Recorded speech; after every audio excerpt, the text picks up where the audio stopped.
Good day, everyone, and welcome to the Garena Master Stand Weaving the Legacy. Today marks the start of our group stage where the region's strongest teams begin their journey towards Garena Summer Invitation. Only 6 will be invited at the end of this group stage. We'll be having 4 teams go at it to duke it out for the Lion Share 20,000 USD of prize pool. And over the next few days, Warden, we'll see rivalries ignite, new contenders arise. So we'll be looking it down here from the ground out from our very first day here in the group stage. How are you feeling, man? I'm feeling quite good, but I think you got mistaken there, Kali. It's 40,000, bro. We got it doubled here on this Garena Masters run for this year's run. So, I mean, Kali, initially people thought that in some way the broadcast already started, but no, this is the official start here. This is group stage. What you guys were able to see last week was the qualifiers.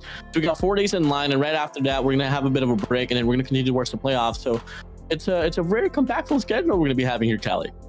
It will be, and if there's one thing to know about this tournament, right? Anything can happen, and once the game begins. And for our games for today, right? We've had the groupings done, and Group A seems to be one of those groups of death that we've had here in Garena Masters. I feel like there's the most talent that we've ever seen in just group stage action. You have ALULA.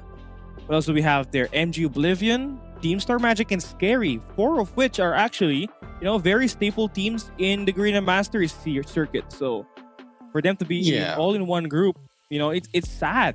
But also, it's esports. And sometimes it's not just all about the hard work. It's not just all about, your IQ. It's all about luck as well. Yeah, it all comes down to the lady luck, that could really, just define your whole faith into a tournament. But yeah, I mean, you take a look at Group A, you got ALULA there on board, you got MG and YGN, OBLIVION, you got SKAERI and Star Magic. I mean, on paper, you basically is looking at the top 5 roster teams here on Garena in the Garena region, excluding, of course, Elevate's not going to be part of this group. So well, on the contrary, you look at Group B. I mean, well, good luck for either Ascent, Luminary Esports, or SBT KALIX, because, well, they have a pretty easy bracket here, and it's just a bit damning in some way, because you kind of know the format that in this group stage there's going to be 8 teams divided into 2 squads of 4, and there's only going to be 2 that will maybe making it out, and we will only have 4 towards the playoffs itself. So it's a very punishing run, but fortunately somewhere down the road as well we can definitely cut off who's going to be able to make it towards the next tournament that we're going to have here for Garena. That is going to be just Garena Summer Invitational, so the top 6 will make it. So I'm pretty excited for that one as well. It's going to be great to have all of these 8 teams go at it, right? We went from hundreds of teams to actually just down to the 8, and the grueling qualifier stage was exceptionally fair and unfair at the same time, because you'd have one team go up 6-0, obviously dominating, but there are teams that were heavily caught off in the mix. Like we're talking about Ace Gamers Esports that was projected to be at least part of this top 8, but look at where we are right now. They're not even here. So there's a lot of underdog story that went on off the live streams that we had from last week's run. So I think it's time for us to talk about it, right? I feel like having 3 new guys on the block here, it's kind of refreshing knowing that some of these guys may have done their work, may have grinded so much in the off season just for them to be here. And one thing to talk about, if there's any team that already captured my attention, Warden, I think it's this SVT KALIX squad, a team that many didn't expect to go this far, yet here they are. I mean, already a top 8 finish, Warden. You already got cash in your bag, but obviously you want to be able to represent Garena in the Garena Summer Invitation coming up in the next few months. So yeah, they're not sponsored in any way, but they're here. Yeah, I mean, Savannah overall as an org is pretty awesome in some way. I mean, you're looking at a lineup of Zeph, Tals, Ian, Fan, Lan, alongside Lars, and nothing really rings a bell here in my own sense of experience here. And I just want to draw things back as well on how many teams that we kind of missed out on during the qualifiers. I mean, unfortunately, we were able to witness the downfall.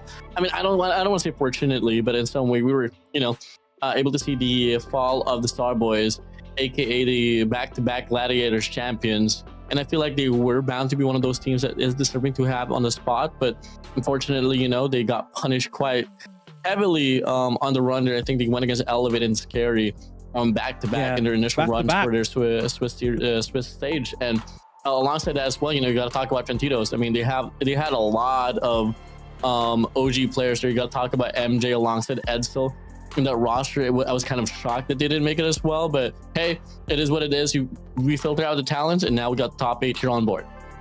And for those who are just tuning in, we welcome you here to the Garena Masters X, weaving the legacy once again. We have our tournament calendar in front of your screen. We started the qualifiers last week, and now we are on our group stage where we will be featuring a new system. Basically, we'll have a best of 3, and we have 2 groups of 4 teams, and only the top 4. So basically, the top 2 from each group will actually advance to the playoffs, which will be happening the following week, where we are going to be crowning our Garena Masters 10 champion. And not only that, right? We are also crowning the team that will be getting the 20K USD as the champion of this tournament. Yeah, I mean, when do you ever get to see, let's say, if you do become the champions of this tournament, you get a direct cut of $20,000 US in your pocket. Barely happens, especially in the span of dates that, you know, this tournament has to offer. But anyways, we are looking at the format of this tournament. We've gone through the qualifiers already with 128 teams on the Swiss format. It was a 6 rounds best of 3, top 8 advance, and now we're looking at the group stage here, and it's going to be a round robin best of 3, top 4 advances towards the playoffs, which will be leading to a best of 5 double elimination. And right after that, whoever wins the upper bracket and the lower bracket finals will be heading straight towards the grand finals in the best of 7 double elimination format once again. And then somewhere in the mids in the group stage, we will be able to tally up as well with who's going to make it to our Garena Summer Invitation 2026. And for those who are just watching now, again, we have our prize pool. It's going to be, you know, injected by a ton, Warden. It's just, what, 15K USD more than the past few seasons? You know, Garena Masters 1 to 9 was 25K USD in total. And look, man, the first place gets 20K. That's a big ton of money that they'll be able to cash in. And that's 1 million pesos we're talking about here if you are the champion. But it's not only that here, right? You're also trying to fight for the top 6. I think that's all these teams would want to have, right? Another opportunity to increase their way to move towards something bigger, right? The international title here in Garena, and we've talked about it. ALULA Club, Elevate, they are one of those 2 teams that are heavily favored to make it up there. But who's going to join the ranks of this mighty squads that we got here in the MSP region? We got MG.YGN, Oblivion, Team Star Magic, SKAERI, SBT KALIX, Elinari, and Elite Ascend that will be joining them here. But again, there are 3 existing faces that will be joining Elevate here in the Garena Masters circuit, but there's also 3 new guys that are going to be joining the fray, so it's going to be a fresh bunch of, you know, group stage action we'll be seeing here. I mean, we do love an underdog story here, so I mean, all eyes for Ascend, KALIX alongside Elinari, and yeah, we'll see about it as you guys get to see. Once again, this is the official groupings of this group stage here. It's going to be ALULA, MG, Medical, GSI, Oblivion, Team Star Magic, and SKAERI on Group A. And for Group B, you've got Elevate, Elite Ascend, Savant KALIX, and then Elinari Esports. Elinari Esports is a team that had been represented by Whoopi before, along with Rex and Gurk. So those guys actually, you know, are now part of bigger teams in here in this season 10. So you're gonna have to look forward to what kind of new guys are they going to be bringing in order to challenge the best teams in this group itself. Now, why are we emphasizing GSI, Warden? GSI is the regional meet between Indonesia, Taiwan, Thailand, and the Malaysia, Singapore, Philippines region combined. And what are they fighting for there? As announced, 60K US dollars that will be provided on that game. And we're not going to delay you any further. We're going to be heading into our first game of the day. It's ALULA Club going up against MG.YGN, Oblivion. And again, it's going to be Lucas and all at this point. They're the ones that are going to be the talk of town here. And as it says here in Arabic, it's Nadi ALULA Al Arabia. I don't know. But we're going to be seeing a Hardpoint, map number 1. And Warden, what have we got here? What do you think?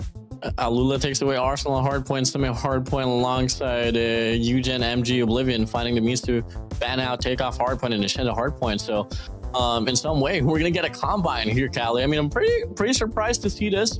that played out quite early on. I feel like Combine is one of those maps you kind of want to preserve towards the playoffs. It's a definite curveball of a pick, but at the same time, you know, when you are at the caliber of ALULA, I mean, I don't want to discredit the players of Oblivion here. You kind of want to have your throwaway maps as early as you can and try to preserve it. I mean, on paper, I mean, I've seen some at Hardpoint here for the set of ALULA, and they are pretty immaculate about it.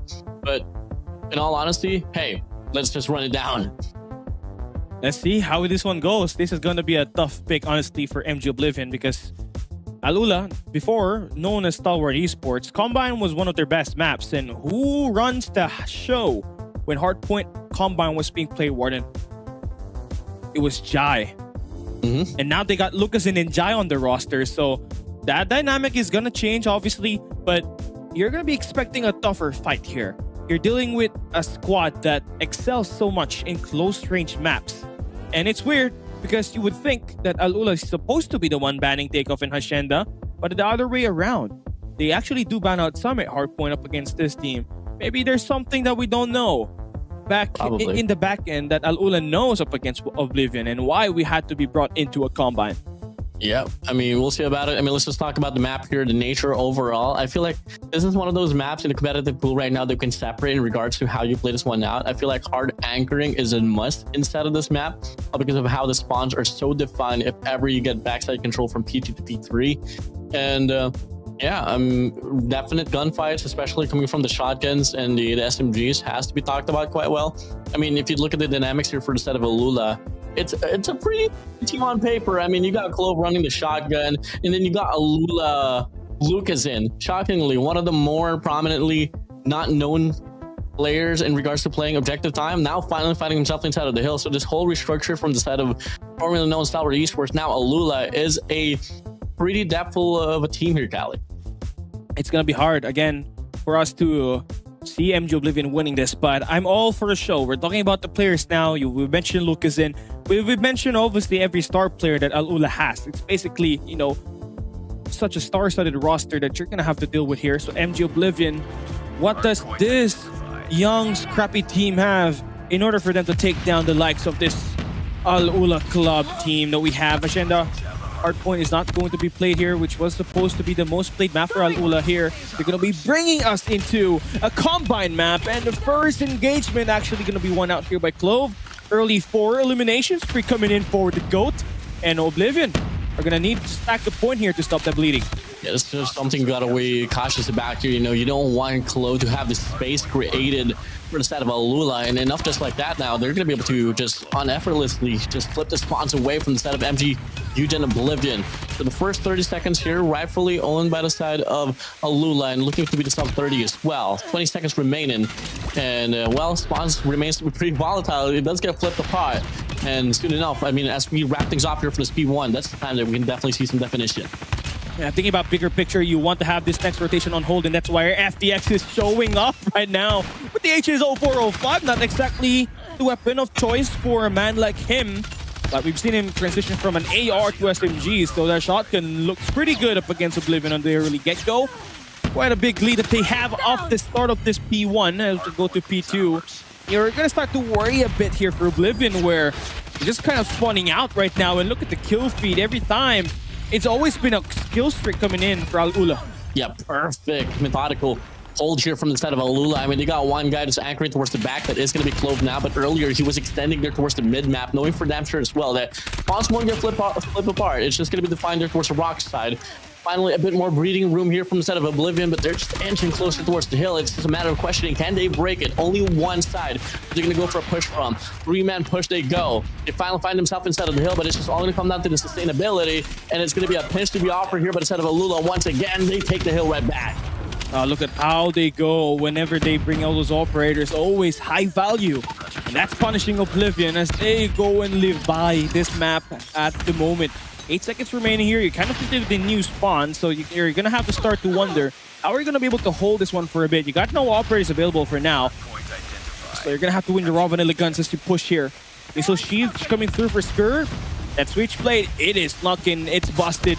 You do win out a couple of waves here. Yeah, we makes the shot outside, holding down the Scare center. Scare's gonna be there. The second attempt is gonna fall, so Oblivion starting to show up, come alive. You got some operators available now, so this should be a way for you to stop this push coming through the gym. Yeah, very much needed hill for Jam, but for some odd reason, you got to see ALULA here just finding the means to get the break inside of the hill. Clove now inside. That mission from the side of Luke has been able to slow down the flow as well in regards to reinforcements here from the side of Oblivion, but in the process, they are not going to be able to flip the spawn, so it's going to be the reinforcements that will be enough for the side of Oblivion as well to take the hill right back. Mid's off the War Machine, unfortunately only good for one elimination, but till then though, hey, not bad of a recovery here from the side of Oblivion. It's just what they need just to stay alive in this matchup right here. You give away the first 3 hard points, it's just kind of start to snowball, and it's kind of harder. Mentally checked out is Therm, where, you know, it's going to be pretty hard for you to bounce back, but if Combine is going to be like this, right, I think there might be a great chance Oblivion does find a way to win here. So far in the gunfights, Lucasen is leading the team with Clove, 17 and 16 kills for them respectively. Oblivion not having the chance to actually have a standout player so far, but you know, it's all about playing the point here. It doesn't matter who, if you got the most kills. What matters most here is you get the most time, and right now Oblivion are gonna stack it through. So they break the hill and are gonna be the ones in the point. If there's going to be anything you want to solve for after 4, it's going to be the high value operator usage, and that's going to be Gurk finding a 3 spree before he goes down. Mid sustains the hard point for himself. Finds the HS, unfortunately, the hit marker is going to be coming through. But there's going to be 3 more players here for inside of ALULA to deal with inside of the hill. 50-50 gunfight. It's going to be Steve against Jai all alone. But Clove hops in inside of the hill. They pushed him back now towards P2 spawns. And once more, ALULA just playing all scrappy, making sure that they get contestation for the scrap time. Oh man, it's looking good. Clove is in a killing spot. Oh man, he's going ham with it. That's 2 eliminations with the equalizer. Finding the timing here onto Oblivion, which he does. So now he's building score streak, just a couple of kills away from taking that EMP system to his name. And this lead, right, it has bubbled up. 80-point lead before we open up the second hill Hardpoint rotation Warden. It's gonna be looking really tough here for Oblivion. Yeah, it seems to be still lopsided, but you know, with a caliber like a squad like Oblivion, I mean, all it takes is one money hill, and they're going to be finding themselves right back inside of the game. But it's a matter of questioning as well. You know, when will it ever happen? Is it going to be probable inside of this map of Combine against a squad like ALULA? Maybe not or so. But hey, we're open for changes. But for the time being, notice P1 definitely space created once more here by the side of ALULA, and they're just gunning down the players of Oblivion left, right, back, front, center. I mean, they have it. They have everything right there. They're checking down the lanes, holding it down, but the execution is what's missing for Oblivion. They do find their way back inside these next 14 seconds. Thinking still, bigger picture, you want to put that spawn for next. Don't got any operator to work around with here, so it's going to be quite tough for you to navigate inside of the point. 151 to 62 now as that P1 ends. So we're moving on to P2, and luckily, Oblivion actually spawns down towards the left side. Now, Lucasen, it's all up to him to absolutely rain down upon Oblivion here. And he's going to hold his ground, but a pinch play maneuver is going to be inflicted onto Oblivion, and they are the ones to fall. Skirt is going to be here with the claw, and that's good enough for a couple of more players for ALULA to absolutely go inside the point. Yeah, shocking sustainability here from side of ALULA, despite the fact that they don't have the spawns. They were able to contest down the first 25 points inside of the hill. Could be even more. This everlasting, never stopping reinforcements from inside of ALULA, just giving Oblivion such a hard time to get the money hill that they need. They got the spawns already, and finally, they should be able to get the breakthrough now inside of the hill, fully defined. But another pinch to be offered here from inside of ALULA. 1-2 from mid, 2 guys from orange. And we are seeing Oblivion in some ways staying alive, so not bad of a turnaround once again, though. But it's about a questioning now is whether can you try to probably just flip the spawns and try to hit new instead. Obviously, you still need another money hill to try to equalize this game here, Kali. A great trades coming along there for ALULA to just maintain the lead here. Now, you're reaching the 200-point mark. Oblivion are starting to become desperate. Here comes the break inside of the point. Only one player to worry about, and they do sort him out. Now there comes the window attack here for Jai. Again, he's been pretty quiet in this matchup, but look at him. Balloon over to 20 kills after that P1, P2 chain. And, well, if that's working well and Lucasen is frying like this, how do you even stop ALULA? Oblivion really struggling to find their way inside. Yeah, there has to be a monumental change here for the side of GSI Metaguild Oblivion. ST finds a double. Clove FTX out. SMG's gone, but still Dando it is still ALULA here just stacking up the hill from the front side, doing the best that they are at. And only 15 more seconds to go, the scrap time commenced. And still then, ALULA still dominating the show. Oh, it's rough showcase here for Oblivion. I mean, the only thing that they were able to claim from that first hardpoint rotation was that P3, and now it has been taken away. Lucasen shooting everything he sees, even a fly in the air. Yeah, 37 kills is up there. Trying to search for as much kills to help ALULA make that point suffer. The cushion over and hold. And look at that, man. Jai, again, only 22 kills. It's really weird to see how this one goes for him, because normally for that last season's run, whenever we hop into a combine map, Warden, Jai is already on 40 by the time the second hill rotation pops. And that one has been taken away by Lucasen, so yeah, the amount of talent that is going to be surging forward is going to be insane here for ALULA. But again, the fight is not yet over here. You see Oblivion, they are going to be able to hold it down, reaching 100 points, but that's not enough here. They got to go for more. Yeah, the problem is that, you know, you go against a squad like ALULA. Jai, despite the fact he only has 24 kills, he has well over a minute inside of the hill, man. So, hey, doing his job respectively well regardless. And you can't really do much when you got your boy Lucasen just laying out the competition with 43 kills already. Alongside FPX and Chloe at 40. So, hey, you got 3 players on the 40K run. You don't really have to do much here if you are Jai. Yeah, you just have to play the objective. That's all you got to do. Soak it up like a sponge. You take everything that you can get and help this team end this game right now.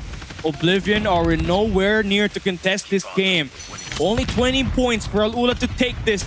And in a very aggressive showcase to open up their group stage, Oblivion are fighting themselves down at the lower ground. ALULA Club looking to close this game out, but not without Oblivion breathing through their teeth and absolutely trying to score as much points as they can get here on this P1.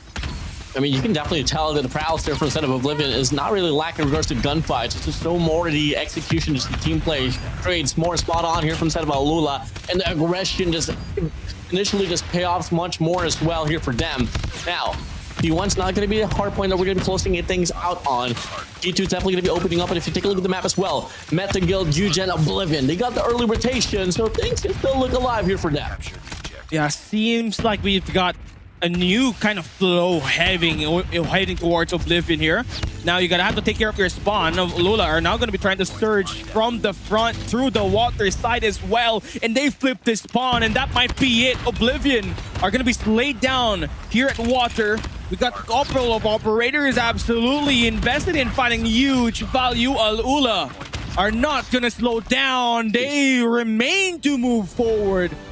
They're gonna slay it out to win map number 1 with a massive statement, taking that victory with a massive score beatdown in the kill department, Warden.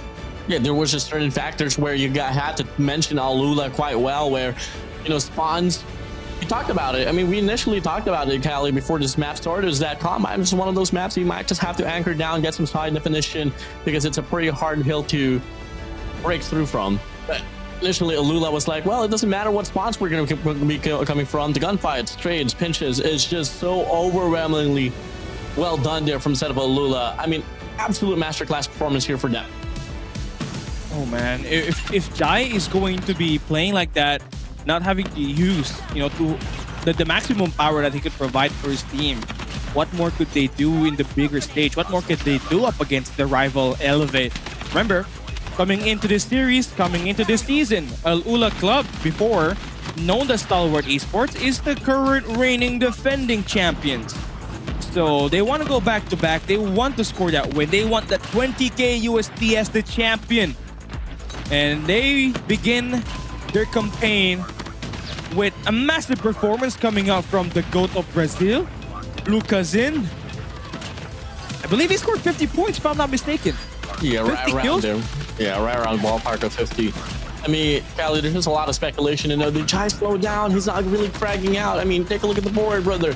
ALULA, FTX, Hello, Lucasen dropping 40s of their own. You can't have everyone running 40s.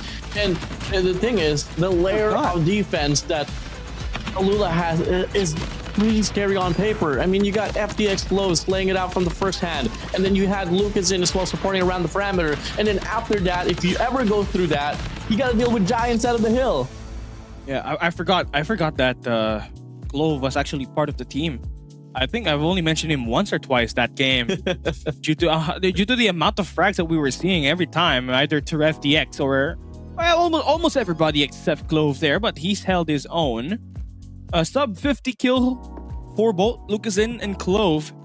And well, man, what do we have here? 252, 121 Combine Hardpoint. I think this is a massive statement for everyone that will be in the same group as ALULA, that you don't want to pick Combine against this team because, again, Lucasin is top fragging. Jai is not even going 100%, and he still got 36 kills with 1 minute and 50 seconds in the point. Talk about a Superman, man. Reminds me so much of Kalo from Elevate, but an AR version kind of way. Yep. And well, yep, looks pretty good for it. I mean, that does make sense in some way. Jai, for the longest time, was mentored by Kalo directly. Coming from the side of Elevate. Right. So, playstyle got picked up there, and then initially you saw him at the bottom end of the board, but he had a 195-point rating. So, hey, props to Jai, but hey, there. Once again, go to Brazil. Lucasin. He will be the MVP of the game with 49 kills, 13 deaths, and 18 assists, with an average scoreline of 6,796. Oh man, Bruno's back home. It's gonna be a party in Brazil. Lucasin. Oh man, we're going to have more ways to see Lucasin here this year. It's not just Garena Masters, right? We got Garena Summer Invitational. You have the Call of Duty Spring 2026 coming along next week, if I'm not mistaken. So yeah, Lucasin, they will be tested in the MSP region as well as internationally. They're going up against China. India. You have the Brazilians is there as well. You have the Japanese. Then obviously the Americans in OUG. So it's going to be great, right? This season is going to be great for them. But now you start to beg the question here for MG.YGN, right? You lost the first map. I think it's easily predictable that was bound to happen. But what isn't bound to happen is the search and destroy. We've known for sure that Palitao has narrowed down his search and destroy to Tunisia. So do you want to be able to play that map, or are you gonna try to work with another map here if you're Oblivion? Maybe something like Firing Range Warden, where your team, I believe, could have the chance to actually stand down up against them. I feel like it wouldn't be much of a question as well if they do force another slums here. I mean, after all, that map has been thrown away already by the side of ALULA. And so, in a game of search and destroy, I truly believe it's just one of those maps that you kind of want to conceal until where it matters the most. So I feel like it might be a slums pick here, but initially we don't got to wait any time longer than that. But anyways, Callie, let's just talk about that game of Hardpoint, man. I mean, we've had our own fair share of experience as well, being analysts and stuff for respective teams. What do you think really just went wrong on the Hardpoint Combine? I mean, the way that the operators were utilized as well, I think that's got to be the most notable part there. As you saw that P2, whether it be an early or late rotation from ALULA, they always find their way to secure that P2 spawn. And how do they do that exactly, right? It's the depth machine with the equalizer. It's not about going inside of the point. It's about cutting off the spawn. You slice the head of the snake, and then there you move forward. So by the time that the hardpoint opens up, the operators were, properly posted into positions that will allow the team to spawn infinitely by having that spawns for next. And, I felt like there is definitely a big major difference from the operator value that came out of this game, and it eventually led into a massive lead here for ALULA. Yeah, I mean, for me, initially, I think like it's just the positionless hardpoint game that ALULA was running there. I mean, we kind of projected it in some way. Lucasin might just be the projective player, but sometimes, I mean, most well-knownly is that he's a very good parameter player. Now, in this Hardpoint Combine, Jai just initially picked up like, okay, I'm going to play objective this time around. You take care of the rest. And I think the amount of like depth this team has is just one big factor why this team was able to sway away from this Hardpoint Combine. So, hey, Hardpoint, throwing away now. Search and destroy. I don't know what to expect here, bro. I mean, it will really depend on the map. And again, for MG and Oblivion, I feel like again, I like the idea of slums being played here.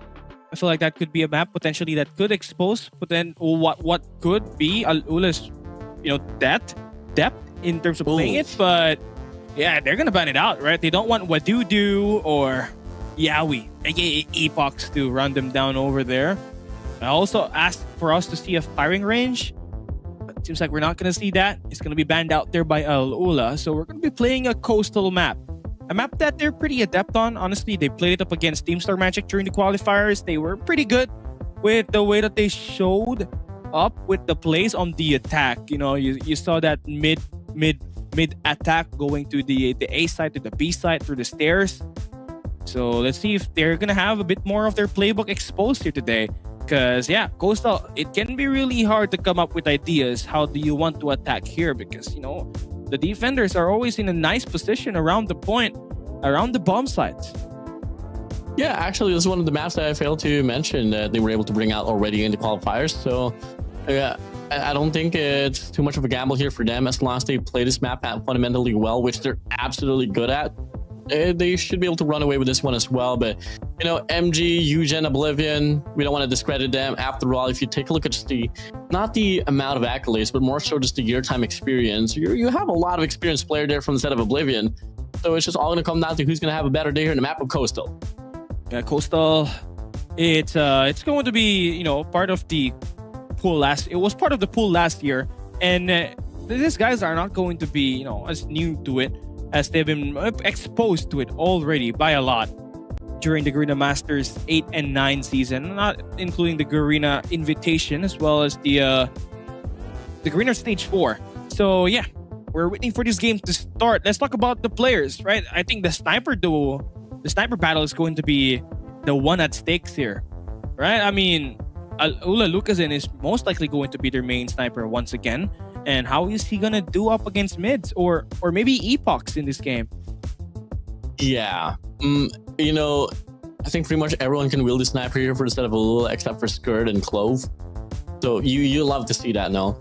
I mean, FDX back in Star Wars Esports, he was the main sniper alongside Jai, with an unfortunate shift as well towards the rule set. Can't have two snipers anymore. You should be allocating one marksman and one sniper. So looking like we are starting to off with Jai here off the type alongside Lucasen off the scope. On the contrary, you're gonna have probably Risky and most likely Epochs on the type. So running things down here at the first round, it's gonna be a B hit from the set of Oblivion as they find Skirt on the other side. Good for 2, 3 on the feed, and it's a total collapse for the players of Meta Guild. YGN Oblivion, Risky all alone in a 1v4. I mean, that's going to be quite a risk that Oblivion decided to take there, and now MG.YGN's the only one alive. Do you have your mister? And a sniper rifle to play with. But Jai is looking over you. Got your position down to the deep spot. Wow. Hit him quick, get out fast. No need to challenge here if you're ALULA. Risky's the one that needs to make the first move. Try to sort of navigate around this 3-stack defense on mid. I'm in a very bad spot. To be honest, you have to force the cross and Lucasen. Wow. For the next round. How do you even explain that attack there? Well expected, I guess. Well, a quick B hit transitions to a 1v4 with Risky. Able to get one though, but hey, 1 kill, 1 cut the chase. Next round's going to be opening up here. And MG.YGN Oblivion looking to post up this time once again on towards the B side, leaving Risky to count the numbers as well on the mid map. So they should have firm information that there's only going to be 2 players here towards the B side, but that is Clove and that is Skirt holding things down here. But let's see what's going to be happening. Okay, Skirt, let's see what you got. It's the same play, same defense hold here for ALULA. A 2-1-2 split. But your player's caught into a crossfire. You have a Clove as the point man to get that information once the B side actually hits. But the exec now awaiting. Clove is gonna swing out. He's gonna fall. So all down to Skirt to play around the map in the cellar. He is gonna find absolutely nothing. And this gotta have to be a save. I mean, this gotta have to be, really rough here for ALULA. Lucasen and Jai, last 2 players standing. Not the optimal weapon in this close range, Warden. Yeah, this looks to be a pretty bright round for the side of Meta Guild, YGN Oblivion. Gonna get cooked here. Lucasen's gonna be watching off the cross as well. You got Midster playing off the bait and switch.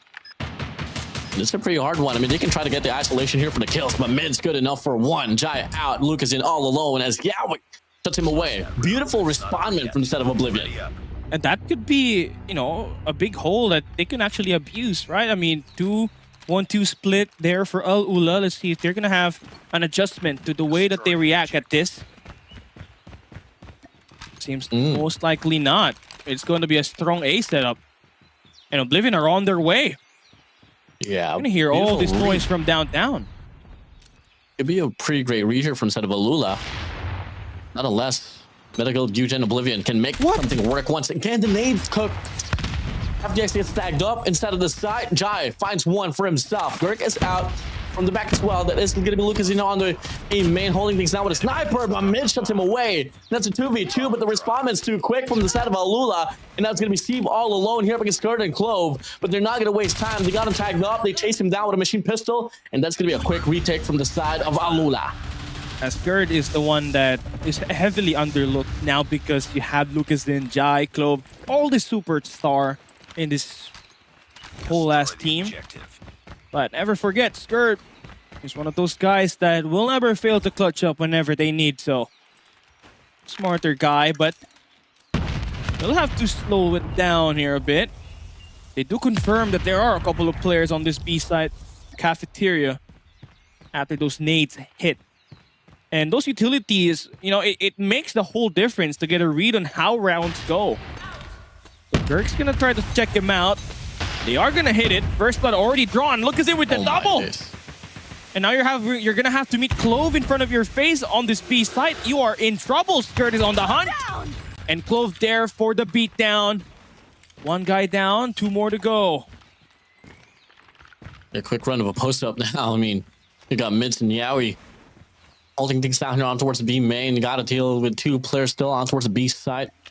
Come across at mid-map. Two more to go as well. Clove just waiting for the perfect time to draw and pull the trigger. Able to bait one shot out. Follows up with a second. Gets the connection. Mid's now all alone. Skird checks out, and that's going to be Clove good for two. Yeah, Clove, man. If it's not Scared on that B side, it is going to be Clove himself to do it. But talk about Lucas in there on the opening pick. 6 kills to his name now already in this first 4 rounds. He loves it. Loves to be in the spotlight. And he does because he's so freaking good at this game. It's an anti-mid bar hit. And Lucasen is going to punish them. Going to be blinded here. Flank crunch. And wow. FTX with the double. They read that one perfectly. Yeah, you got to keep notes on that one. How quickly they were able to just respond back, caught a pinch. I mean, maybe leave a player back side. Could definitely play that one differently, but hey, move on to the next here. Round number 6 going to be opening up. This time, I think we could finally see a first default run here from instead of MG.YGN Oblivion. They're going to be occupying all 3 lanes here, Kali. All 3 lanes. You love to see it. That's the information. You see the mid fight here is FDX. What? Feels weird to see him go and, overextend to make the play for his team. That's what he does best as the captain. Complete the mission. Shots fired. Skird finds mids away. Yeah, he's going to be down on the other side all alone, and Skird is just running it down. 8 teeth for himself. And wow, so far you are definitely seeing the players of ALULA just break away from the players of Oblivion here, Kali. Wow, you're really being sent to the Oblivion here. Wink, wink. No pun intended. Haha. Haha. And ALULA is, I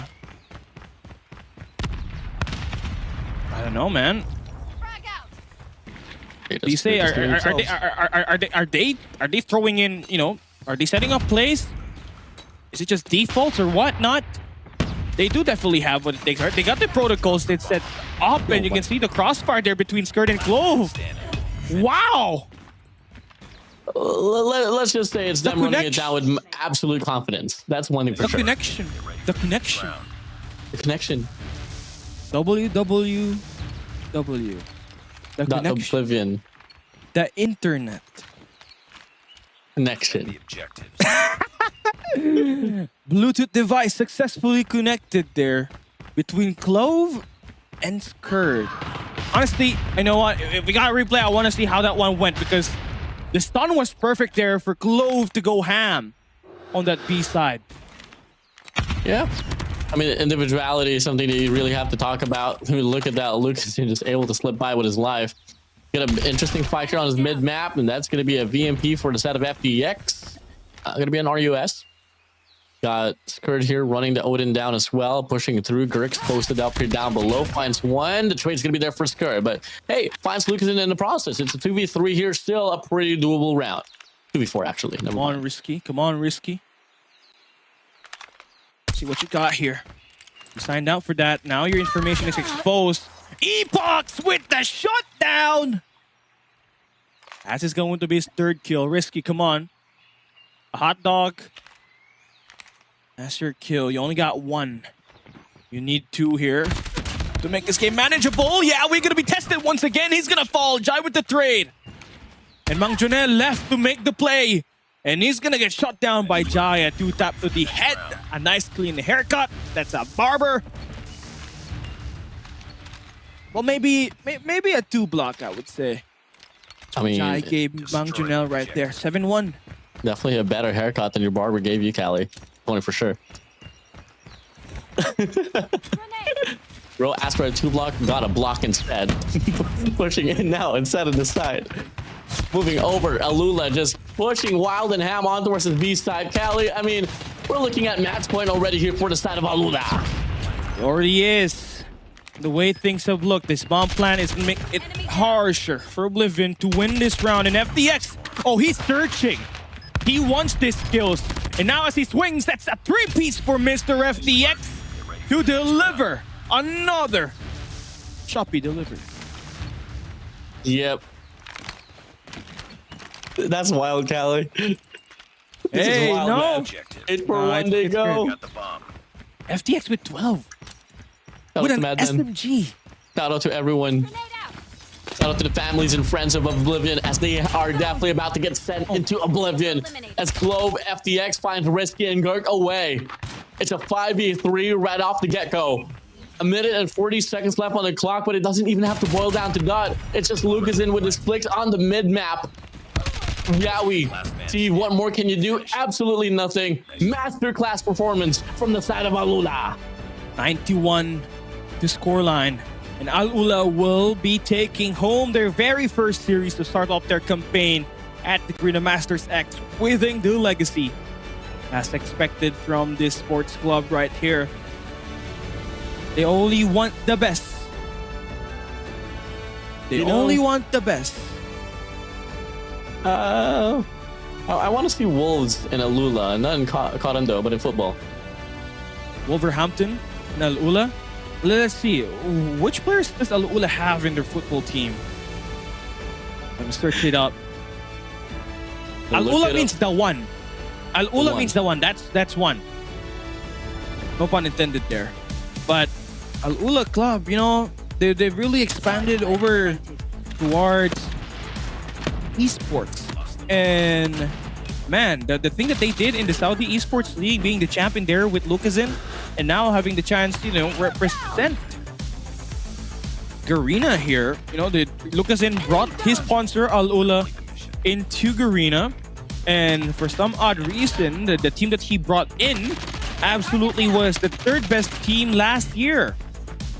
And they were already punishing Elevate back in the days. And what more could this team do once they meet face to face? Yeah. There's a lot of narratives here, man, for ALULA, and there's just something a lot more that we definitely bring in. But overall, you know, back to the series here, Kali. Just looked at ALULA here in a pretty just dominant run. I mean, there was no contention whatsoever from the set of Medical, GSI, Oblivion. It was just them getting feasted on by the players of ALULA. The highest paid player of ALULA in football is Mr. Ephemios Koulouris with 3 million euros, along with Michael. I'm searching up. They got Danilo Barbosa for 2.20 million euro. Yeah, this org is pretty stacked. Yeah, it is. It's pretty good. It feels pretty good to be with ALULA. Anyways, let's look at how this scoreboard is. Scored with the MVP and FDX. I mean, this is like, weekend at Bernie's, where you would think the usual suspects will do everything for you, right? Lucas in, Jai, Clove, MVP. Ah, yeah, as expected. Here, it's Curd and FDX. It's completely the opposite. It's the other way around. It's hard to look into it, but ALULA, anybody can pop off. It's a definite crazy thing to see how Skurd is, let's just say, running it down here on his search and destroy. I mean, typically you are not gonna see Skurd run it down. He's a prominent response player, but overall, still able to get it done. After all, he's now going to be an MVP here for this very map of Coastal. 12 kills, 3 deaths, and 6 assists in a 1,601 scoreline. Love to see it. Again, the KDs are just crazy. I mean, Lucasin had 49 kills, 13 deaths, a 3.8 KD ratio for him there. Here for Skurd, 12 and 3.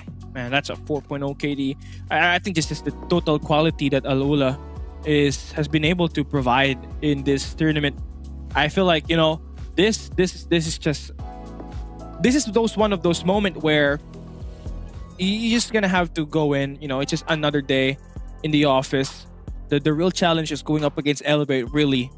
So we're not going to be seeing that this time around, but at least for TSM, at least for SKAERI, I think they got a good look of ALULA, so I think they should know what to do next on this best of 3.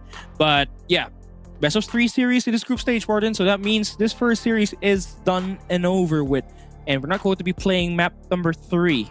We're heading towards our next game already, with ALULA claiming 3 points for that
A big, massive, dominant win that will be provided to you by ALULA on that very first match here for today, as they come up with massive victories in the scoreboard and in the player statistics. Lucas in with the MVP earlier in the Hardpoint with a 3.78 KD, along with a SKAERI MVP that will provide you a 4.0 KD. That team is crazy. Sky's the limit for them. But now we move on towards another game in the Group A, where we will be having your boys from Team Star Magic, supposed to be Garena's third best team, and they'll be going up against SKAERI, a very massive challenger that will look to try to contest their spot in the playoffs and as well in the GSI, Warden. So yeah, this game will count heavily a lot for these two squads, so expect this to be very heavy. I mean, 3 losses and you're pretty much out for GSI, so you really got to make the most out of it. No, I mean, drawing things back as well, you know, for the previous series that we had, it was an absolute massacre. I feel like this time around, I think, yes, the odds and on paper, the accolades just depends upon the players of TSM more, but, you know, SKAERI's a squad that you don't want to miss out on as well. I mean, there's a big reason why that this is not their first Garena Master appearance, not their second, not their third. This has been like, what, their 4th or 5th probably. So, let's see. You know, no one has to be complacent here. After all, TSM, this is not the same TSM that we're seeing as well. This is a totally different TSM. I mean, for the first time in history, we're seeing 2 brothers play out in one team. That is going to be AG and Jibby as well. Unfortunately, during the qualifiers, Cal, we didn't really see Jibby shine at most, and I feel like he needs that brother treatment from AG. Up against a squad like SKAERI, though, I don't know. We'll just see later on. We'll come and find out as we enter this series right here. Team Star Magic, AG is going to be your best player from the squad. You look at SKAERI, it's got to be Pickle Rick, Mr. Pickle from Baki Hanma. And yeah, I feel like, you know, the story is going to be who's got the better SMG, honestly, for these two squads. And what kind of map that they're playing, right? If we're talking about close range maps, that could go out and maybe favor SKAERI more, but if we're going to a hard point that's bigger, yeah, I think it's starting to fall into TSM's hand. But we've seen them play this map with Jibby up against ALULA, and they really struggled a ton of holding their P2. So maybe potentially SKAERI saw something in that hard point agenda and looked to try to play them towards this map. Again, very huge stake that they'll be fighting for here. You want to be Group A's second best team, Warden. That's what you're fighting for, pretty much, with ALULA looking like they're the #1 team in this group. So yeah, playoffs, GSI on the line here for these two squads. You need every map that you can get. Yeah, we'll see about it as we kick things off with the players leaving the lobby, as we're gonna hit the reset back to the jetpack, Scally. So yep, but unfortunately we're not gonna see the action pan out here. But you know, let's draw things back a little as well in regards to just the history line of this team. I mean, if you guys don't know exactly who is SKAERI, I feel like it's a fair comparison that there's somewhat of a similar squad to what we were able to see from Oblivion. I mean, funny enough, both Oblivion and SKAERI back in the days, or SKAERI now, they always toss out their players and just, you know, have this mixed match trades. And let's see if this is going to be the roster that SKAERI can actually be stabilized with. Yeah, SKAERI is going to be, you know, the underdog on this coming matchup ahead. And Hacienda, I feel like, you know, now that we're talking about it now, there could be a high chance that this game will be very close. So we gotta expect the unexpected on this coming map ahead. Now the question is, will GB actually play here today, or will we see Mr. Badman Odulio actually play here for Team Star Magic? Because at the moment, I felt like GB is not going to be able to play here today. Yeah, I mean, with the you know, just the misperformance there that he had initially up against ALULA. I mean, yes, that is ALULA we're talking about. You just can't afford to lose, you know, matches now, especially since if you want to make it to the next stage of the competition, you're going to be part of the top 2 teams. And as we all know, this is the group of death. So you can't really toy or play with your food too much here. So you better watch out. And well, if they're going to be able to set the tone here, I mean, not really so much for TSM, but for SKAERI, because prominently on projections as well, you're looking at ALULA as the #1 team, and #2 would be TSM. But if ever SKAERI can do something in the series, then that could definitely serve a lot of more toss-ups in the long run for who's gonna make it to the next stage of the competition. Yeah, definitely it is. So yeah, what are we thinking? Like, we're heading into this game now, we're loading it up. Map #1. you know, map number 2, map number 3. Do you even see a map number 3? What do you think is going to be winning here? On paper, once again, I feel like TSM is just bound to win this, but by heart, I want SKAERI to try to show something different. I mean, this squad, as we've talked about, has been trying to prove themselves quite a lot in the Garena Masters run. And the only time that we were able to see that one play out was actually back in the first initial season with Elevate in the Garena Masters, where they had the total rebrandment. We almost got to see the squad of SKAERI put down Elevate, and it all went down to a map number 5. I think it went down to like an overtime on Search and Destroy. Yeah, overtime. And Hana. Yeah, they did so much already, and I feel like if there's going to be any time that they want to shine, this is the perfect time here. And it's all going to come down to them taking down TSM. And TSM is definitely the team to beat here.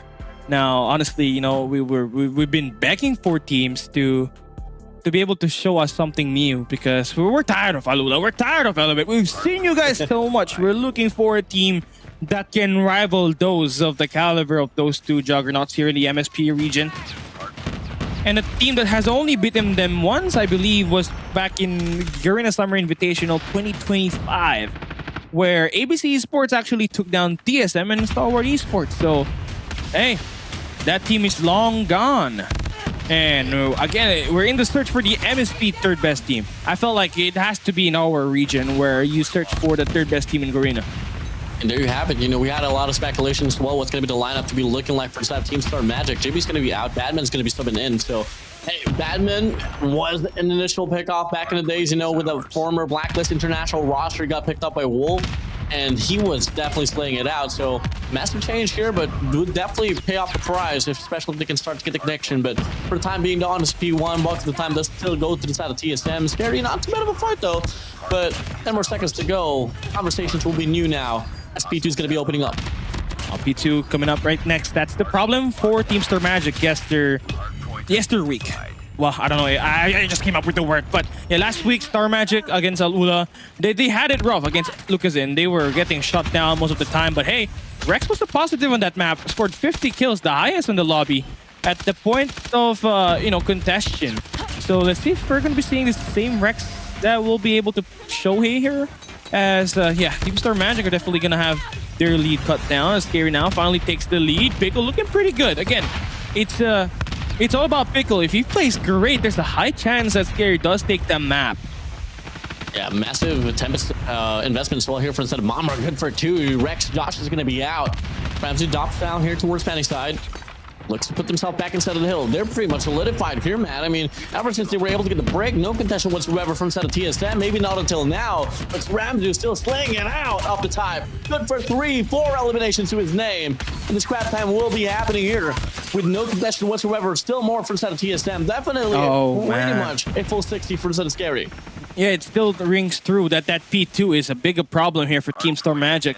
Still doesn't find a way to sort that one out yet, even with Badman playing. Now we move on to P3. Again, operators are going to be loading up, ready for investment on this map. And it starts with AG with the War Machine. They want to cut back that lead. They trimmed out the positions from that high ground. Not sure if they do have the spawn red out completely.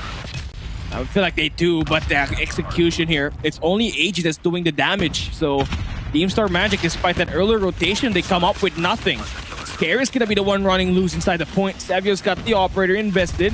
Yato with the claw. No good. So wow, SKAERI is taking it over.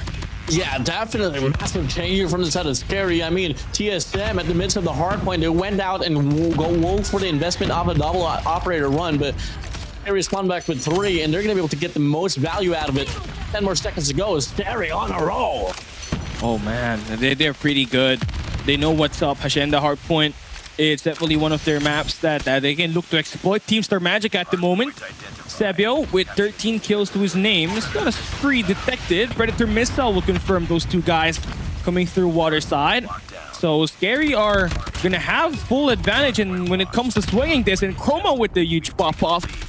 That's gonna flush down that point. And we're still waiting for Team Star Magic to activate here. When will the attack come alive?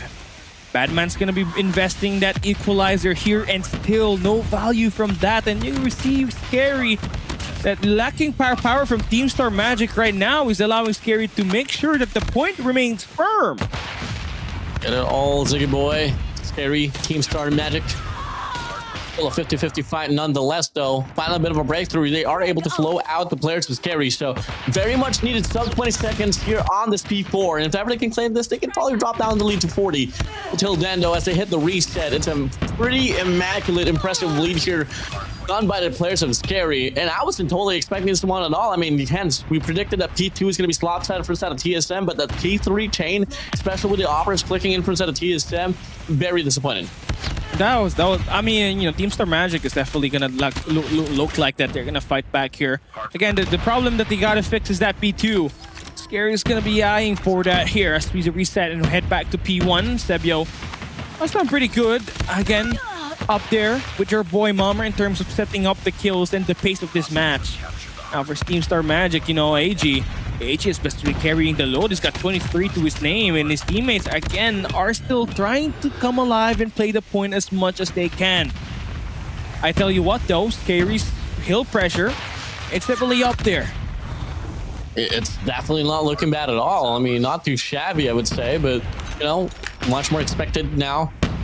Bit of a contention here from the side of TSM. About to enter the 100-point mark as well with only 9 more points to claim, but SKAERI, they still have to have something to say here for the scratch time, and they're going to be able to get the break once more. Sending back the players here from the side of TSM on the left side of the map. Contention over, contention here from left to the right. And SKAERI is just doing so much of a better job here as pick up a 3 spree on the feed. And not only that, though, in transition, they're going to be able to get the formation as well towards Rock side. 1 more break to go, and they can definitely build up the lead here, KALIX. Yeah, that rock side spawn is essential for you to make this break work in this initial set. And you're gonna have water slide, but that's gonna be completely read out by Badman. So that is gonna be quite huge for Team Star Magic to wave off the first push coming through rocks. Now your operator needs to come alive here. Yato sent out, unleashing the demon. And there you go, it's filing value. That's getting kills, but not exactly as much as what we're seeing from Kramzu once again. Taking over this P2. And it's not yet over.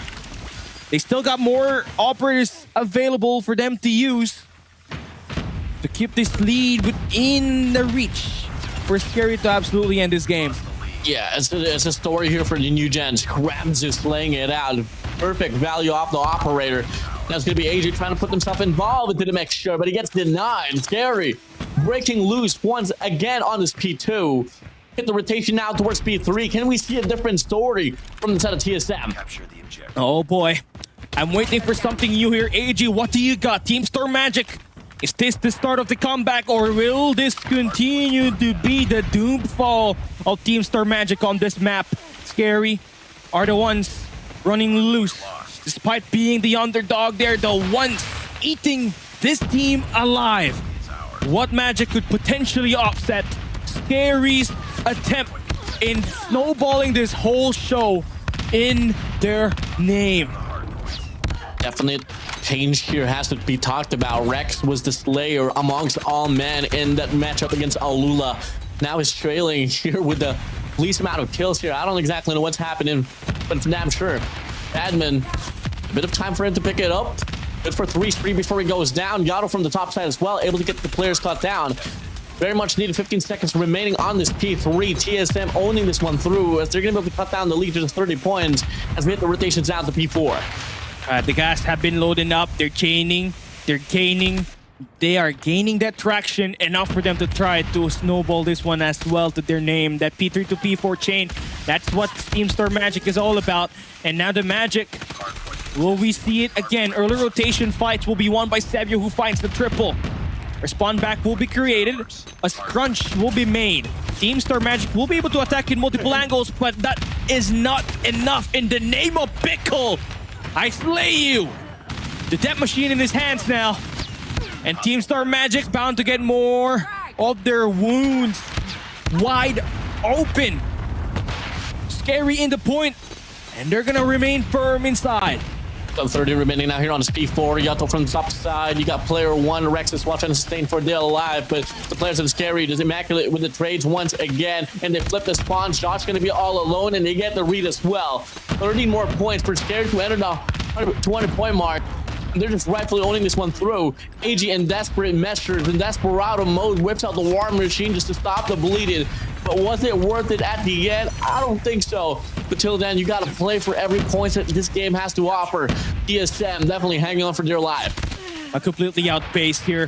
Team Star Magic on their P4 run. Now you're banking on a big P1, P2 chain here if you're Team Star Magic. Meanwhile, though, for Scary, you have never felt this close to winning up against Team Star Magic. And again, that number 3 spot in Garena MSP is up for grabs. And if you take this win, you have a high chance of heading to the playoffs. So, Scary, now's the time for you to introduce yourself once again. But Team Star Magic will do everything to hold that attempt. They do pick up the point. It is going to be contested, but not for long, as it's now going to be 50-50 again.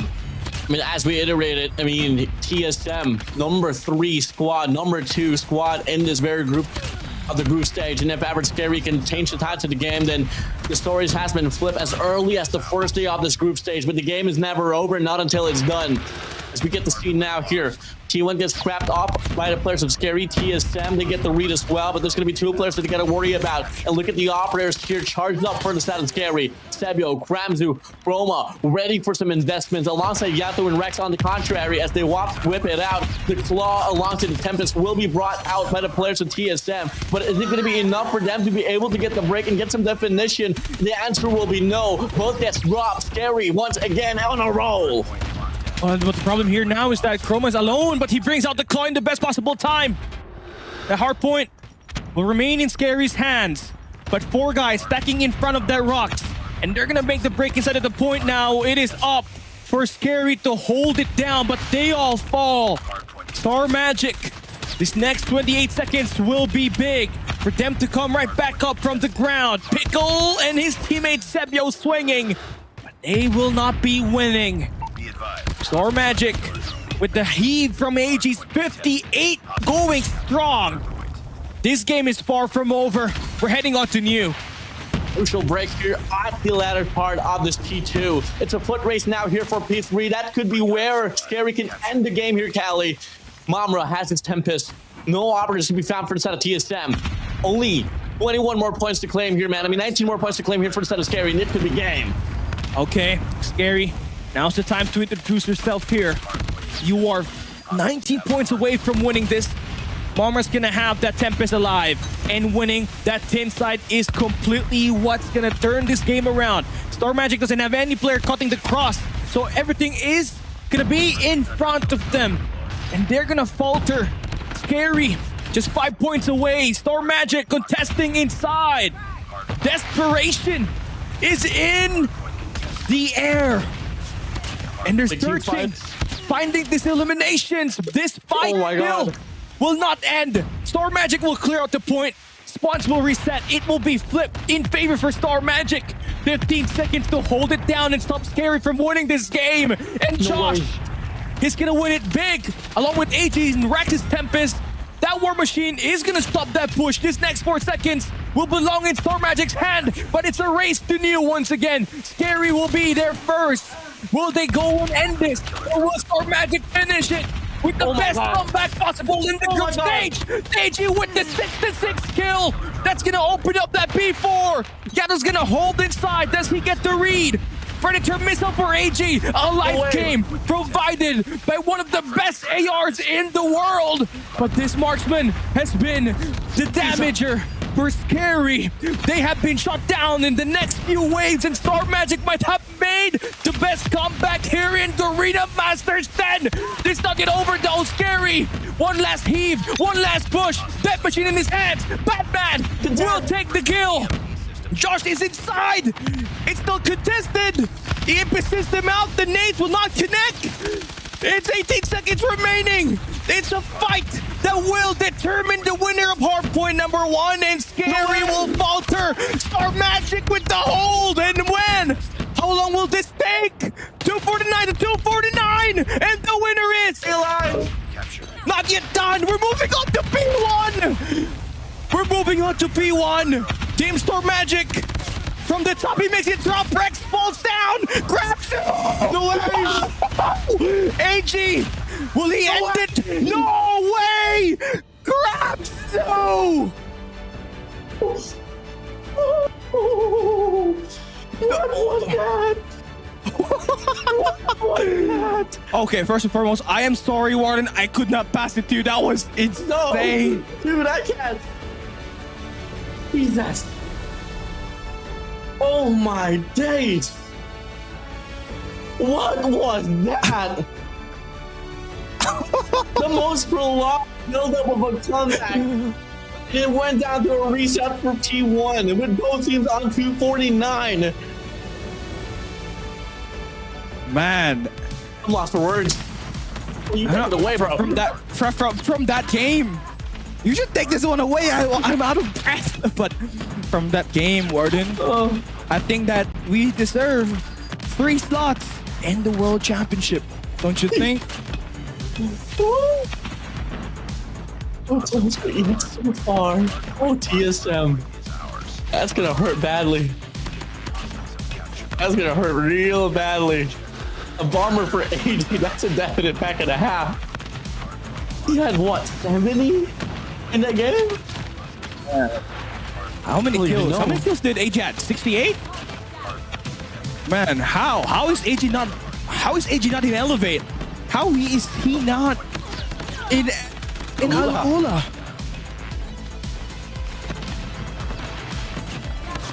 Oh, I don't even know. And I'll tell you this though. Yeah, last year when we had our visa really in a bad spot, right? Here at Seoul. No, AG was our first guy to talk to, and he said, yeah, I'm down to play. Too bad this guy's not on an international roster either, Warden. He had to be in an international roster to get picked up. Yeah, AG's ability, I don't know. 72, Kali. 70 freaking 2 kills in a minute and 35 kill time. When do you ever get to see this amount of frags? I see you. Come on, take it in, man. But till then, God, you're had so hard and got so far, but at the end it didn't matter. SKAERI pulling away with a win. Bro, I don't know. How did that game not end in that P4?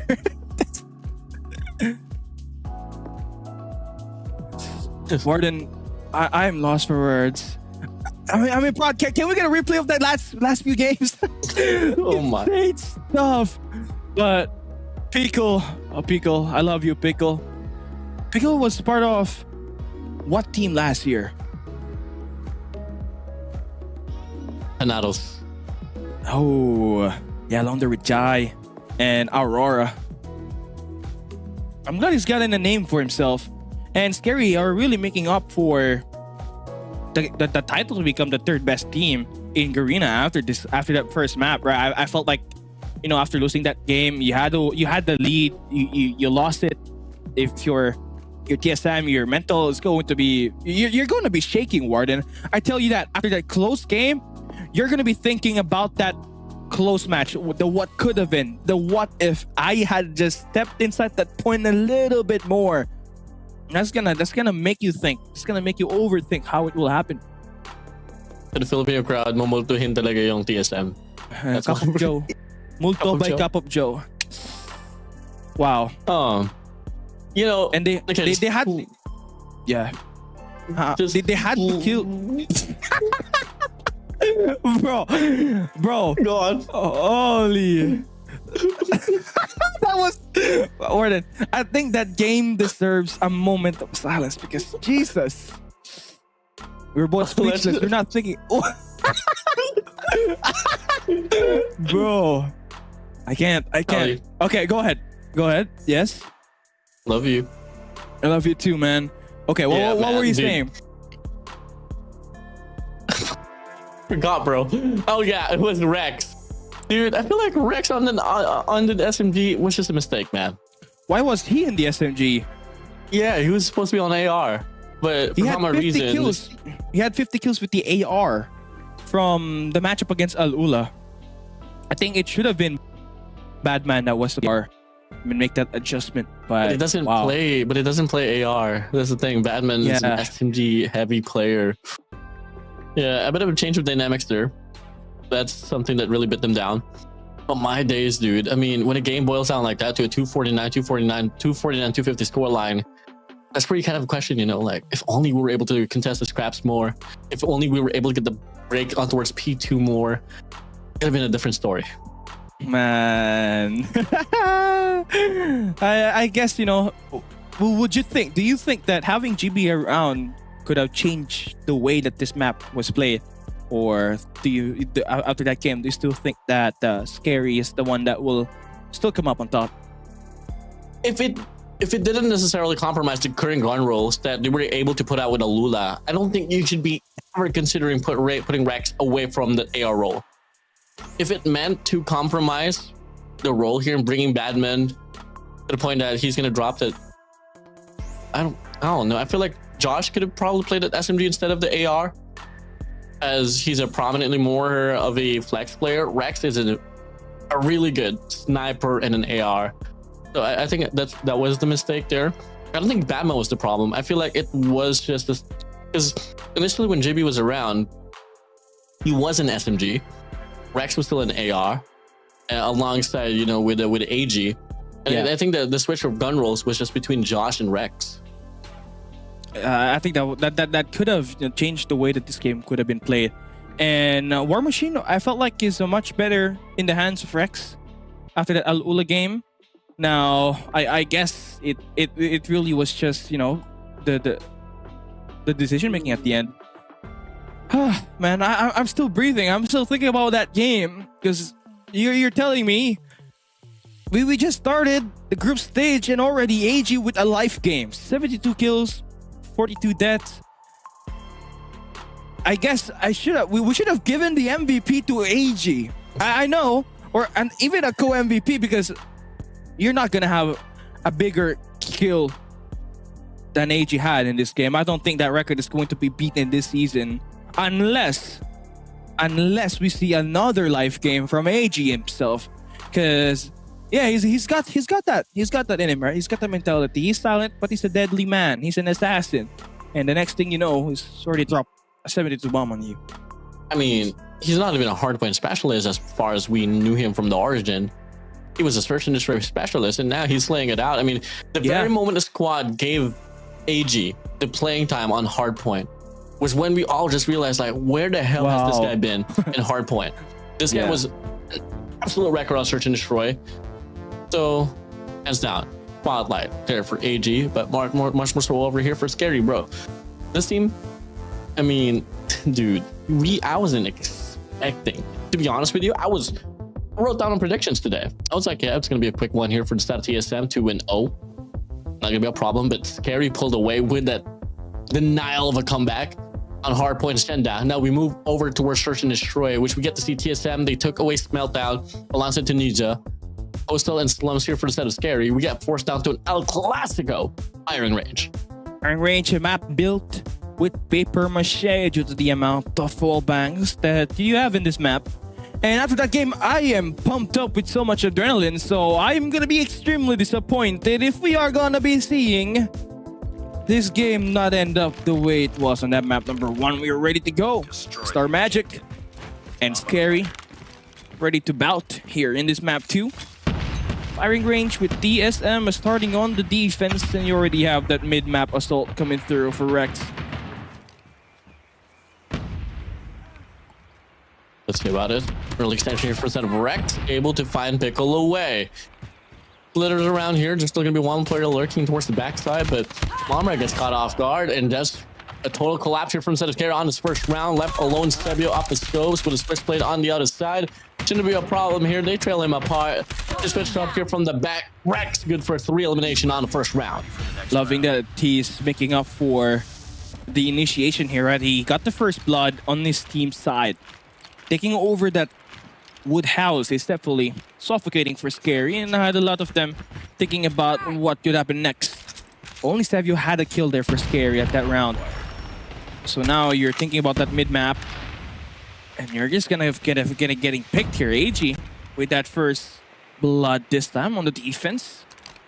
Now, it's starting to look like Star Magic are heavily intent at pushing this A side heavy. Bring it down here pretty extensively on this mid map. Yeah, TSM is surely hungry on a search and destroy, man. I mean, who's playing offense here? It's TSM all alone. Doesn't matter. Badman shuts him away. 2-0 for the side of TSM. There's that famous saying that tickle the bear. If you tickle the bear, you gotta expect it to fight back. And wow, Star Magic are pissed. I think pissed off is an understatement. And they want retribution from that last loss that they took on that map 1. And no matter what flood happens next, they're ready for this engages. Look at that. Rex will be able to take down one more before he goes down. Bomb is yet to be planted here. But SKAERI has got the numbers game, but look at how that dwindled down. Badman and Josh with the pickups from mid. Bomber's left to clutch this with the shotgun, but he's gonna fall down in the hands of Mr. AG, the Terminator. Gonna give Team Star Magic big advantage to convert this to 3-round wins of the first 3 rounds. Looking to run away with it once again, not unless Mr. Sebio have something to show here. I mean, you still got 1 minute and 7 seconds left on the clock. You got the bomb on your hands as well. I mean, regardless of which side you choose, players of TSM going to be there on the mid side, so it's definitely just TSM, AG, Badman playing off the cues here. It's all going to boil down to Sebio when he gets the bomb planted here. A 1v2 continuation now. Time gets dropped down to 40 seconds this time against the essence of TSM. They got to be respecting the guys.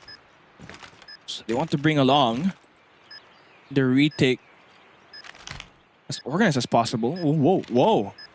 Mr. Sebio. Does this give him a big way to clutch? They're searching for him.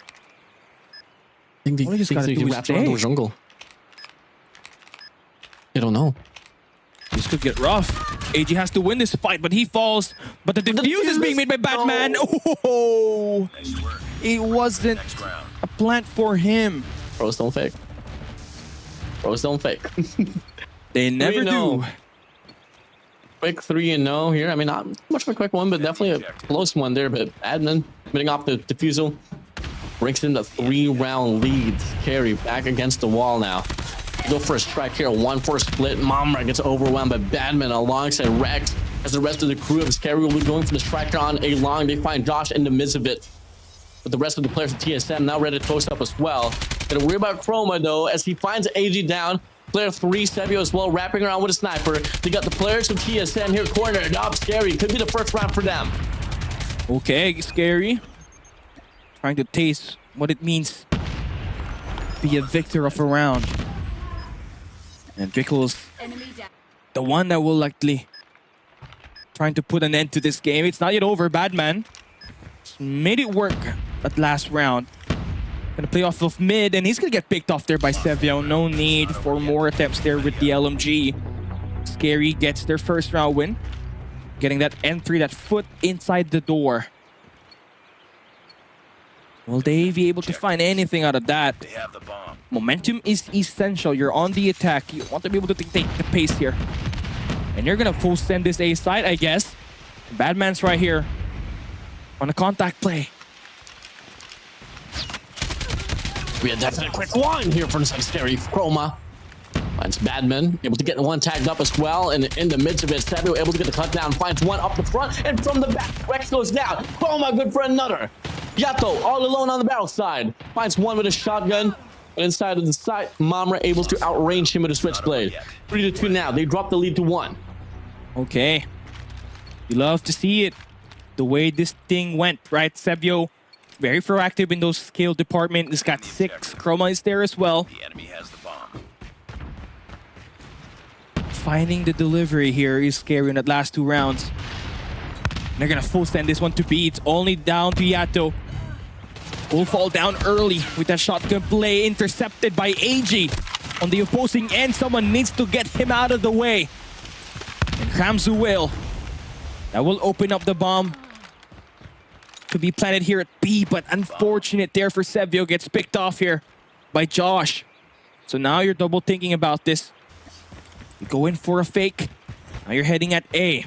Not so sure if SKAERI will be able to have the jump on this in time, as Josh is gonna be in the barrel side. Right in time for that A side push to happen. Watch the cross. The flick doesn't connect. Well, a bit of hesitation there to get the bomb. Oh, Ramzu! Not able to find Slim angle to get this cut down, forcing Josh to be all alone out here in this 1v2. Able to slip by as well, looks to trail them down. And he's gonna go for the shutdown here on towards the trailer. It's the 1v1 between Josh and Quamzu, but the question is, does he even know it's gonna be a total wrap here? Not gonna be the case. Quamzu just made the play. And he gets the angle. Oh, too easy. Oh no! Oh, he gets the shutdown. Does he stay alive? No, doesn't matter. Quamzu's still able to get it done. So close for Quamzu. But that's gonna be enough for them to get this equalizer. I'll be careful. Don't want to play with your food too many times there. Almost gets punished. If that would have been an AR or an SMG, he would have been dead. But maybe the confidence was because that guy was with a scope. We see now we got a few more rounds left before we play the next half. And SKAERI went from losing the first 3 to winning the next 3 rounds. And AG again doing nothing but help this team, trying to earn up the win. The reps is there, and it's all down to AG once again to clutch this. And it's gonna get read there by Mamra. 4-round wins in a row. SKAERI aren't gonna let go of a win. They want to taste that victory. They want that 3 points after this best of 3 if they ever end up winning the second map. Ay, ay, ay. Big push here, same old play, same old call, and it's going to be a different result here this time around for Sada TSM as they find the first 3 kills here. Big shot for Sabu, finds Josh away. Now it's a 2v2 as Mamra takes away Yato. One guy's going to be posted up there on the mid-map. Rex checks out as well, throwing the distance quite far. They should be able to respond back here with a kill as well on his mid-map. Mamra finds AG, now it's a 1v1 Rex against Mamra. 1v1 situation. You badly need this. Rex has been able to know, is known to be able to clutch it up, you know. From last year being that rookie. He's been able to make those decisions, but Mamra is here, out in the hunt. To find another win here for SKAERI. Lost that round, but it's not over yet. He's not afraid to make the push and make the play.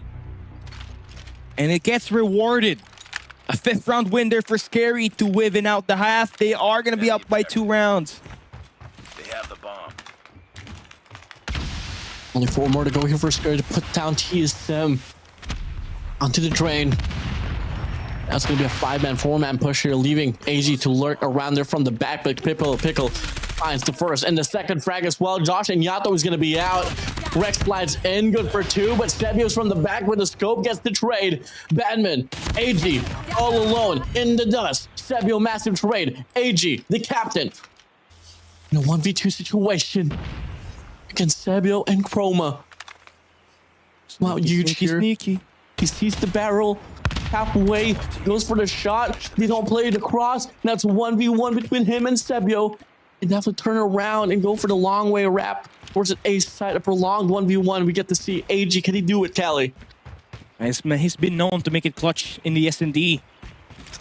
He's had his fair share of moments in this firing range map. Back when he was in Blacklist International Ultimate, in Stalwart Esports, and here in Team Star Magic. The bomb has been planted. Waiting for that plant to be dictated, and that's where Sebio will hit the stride to go in. Make the push on the A side. You get this round as a +3 on your rankings at 6-3 on the scoreline. 3 away from winning this series if you're Sebio. You got 28 seconds to play around. Figure how you will solve the puzzle in defeating the man like AG. That could be nice to be able to make this move right here. AG is gonna spot him and hear him out as well. And it's gonna defuse it. Does he have time? No way. Star Magic is gonna win it. AG will clutch it up. Really methodical gameplay there from the side of AG. Knows for a fact that he doesn't have to go for the challenge. Just to use the time pressure. Destroy the objective. Just not going to be enough to get the equalizer here. Still 1 more to go. SKAERI's still going to be on the lead. Another full set here on towards B side. Krabs, who has to come out huge here, trailing in the lobby right now with 3 kills to his name. Able to catch 1 here off the hit marker. Able to secure double kill to his name. Batman and Rex is going to be out. Josh not able to find an angle for the trade as well. And it's going to be forcing back the players from TSM, AG, and Josh to back away. Backing away it is. That bomb is exposed, and SKAERI will look to find a 6th. They'll have to earn it. AG is still alive in this game. You can't single him out. You're backing on Josh on the mid-map to actually get some information how this one is looking. Don't want to be scouring around that B site where that bomb fell. And have no idea how many players are you going to go up against with. But that play right there, that should give you one info. There's one guy playing mid. So basically, you can play for a trade, but there's information. If you don't do anything about it, it's going to come up against you. SKAERI's going to stack this one now. Josh is going to get spotted. And AG is going to get surrounded. It's a mid-crunch, and Sebio will take away the life of AG. There he is. In the ground. SKAERI finds a 6. As fortunate as the rule set shifts here, there's still not going to be match point for the set of SKAERI. Still 2 more to go. But it's not looking great for set of TSM. More blunders, and that's going to be pretty much your odds to make it to the next stage of the competition. Scratch away as Mamra and Pickle. They serve them their own medicine as they go for an aggressive strike on the mid-map.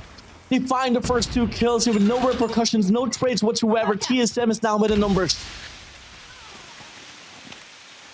Oh man, TSM. That space is being aggressively taken by SKAERI. Tucked away. A lifeline right through wood. Here is Badman. Sort their way out here. Mamra with that nade. That confirms the kill onto Badman. So now you're only down to 2 guys left. Remaining is Rex and Josh. What do you have in store for your squad? You got what it takes. Picks the corner. Kramzo's down. Great reaction from Rex. Gets out quick. The chase is on. Mamra will send that information down to Pickle. Josh is surrounded in the bathrooms. Uh-oh, he drops the soap. And Pickle! He's gonna get killed, and now the turnaround is successful for Star Magic. 1 for 2. A long-lived Prodigy. Oh, Mamra is going to be all alone as he finds 1. But Josh reacts so quick as he swept it all away. Once again, TSM back to round for themselves. But can they go 2 in a row to finally equalize the scoreline? They want it bad. Destroy They gotta win here. You need every point that you can get in order for you to qualify in the playoffs. Remember, you only get to play 3 games in total in this group stage. And every game, every map counts. For Team Star Magic, you got no room to slack off. If you want to be able to play in the group stage, into playoffs, and in that Garena Summer Invitational, you gotta fight your way through it. Gotta earn it the hard way. And look at that play from Rex. That's the double. He's got 12 elimination. The bomb has been planted. It's looking pretty good now for Star Magic. Just gotta take care of their live count. Marmar is slowly sneaking in. Finds Badman. Dances around. Yado's gonna confirm that kill. And now it is on off the races.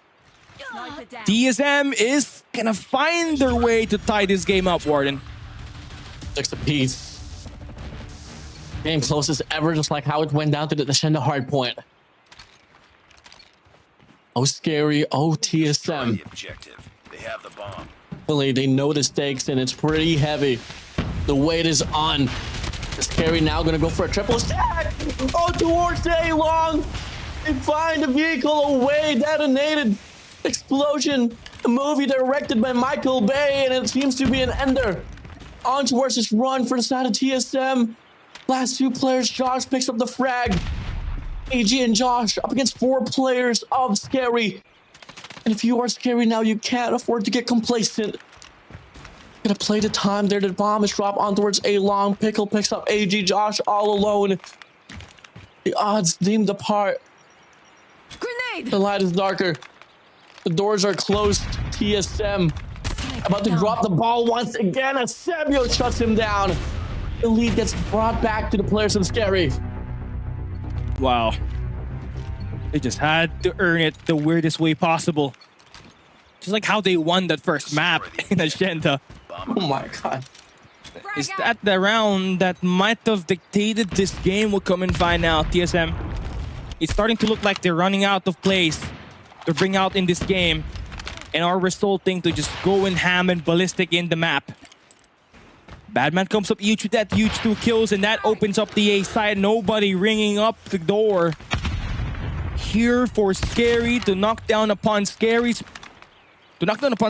Magic's players. So yeah, this should be a round in favor for Storm Magic unless a miracle happens in this 2v3.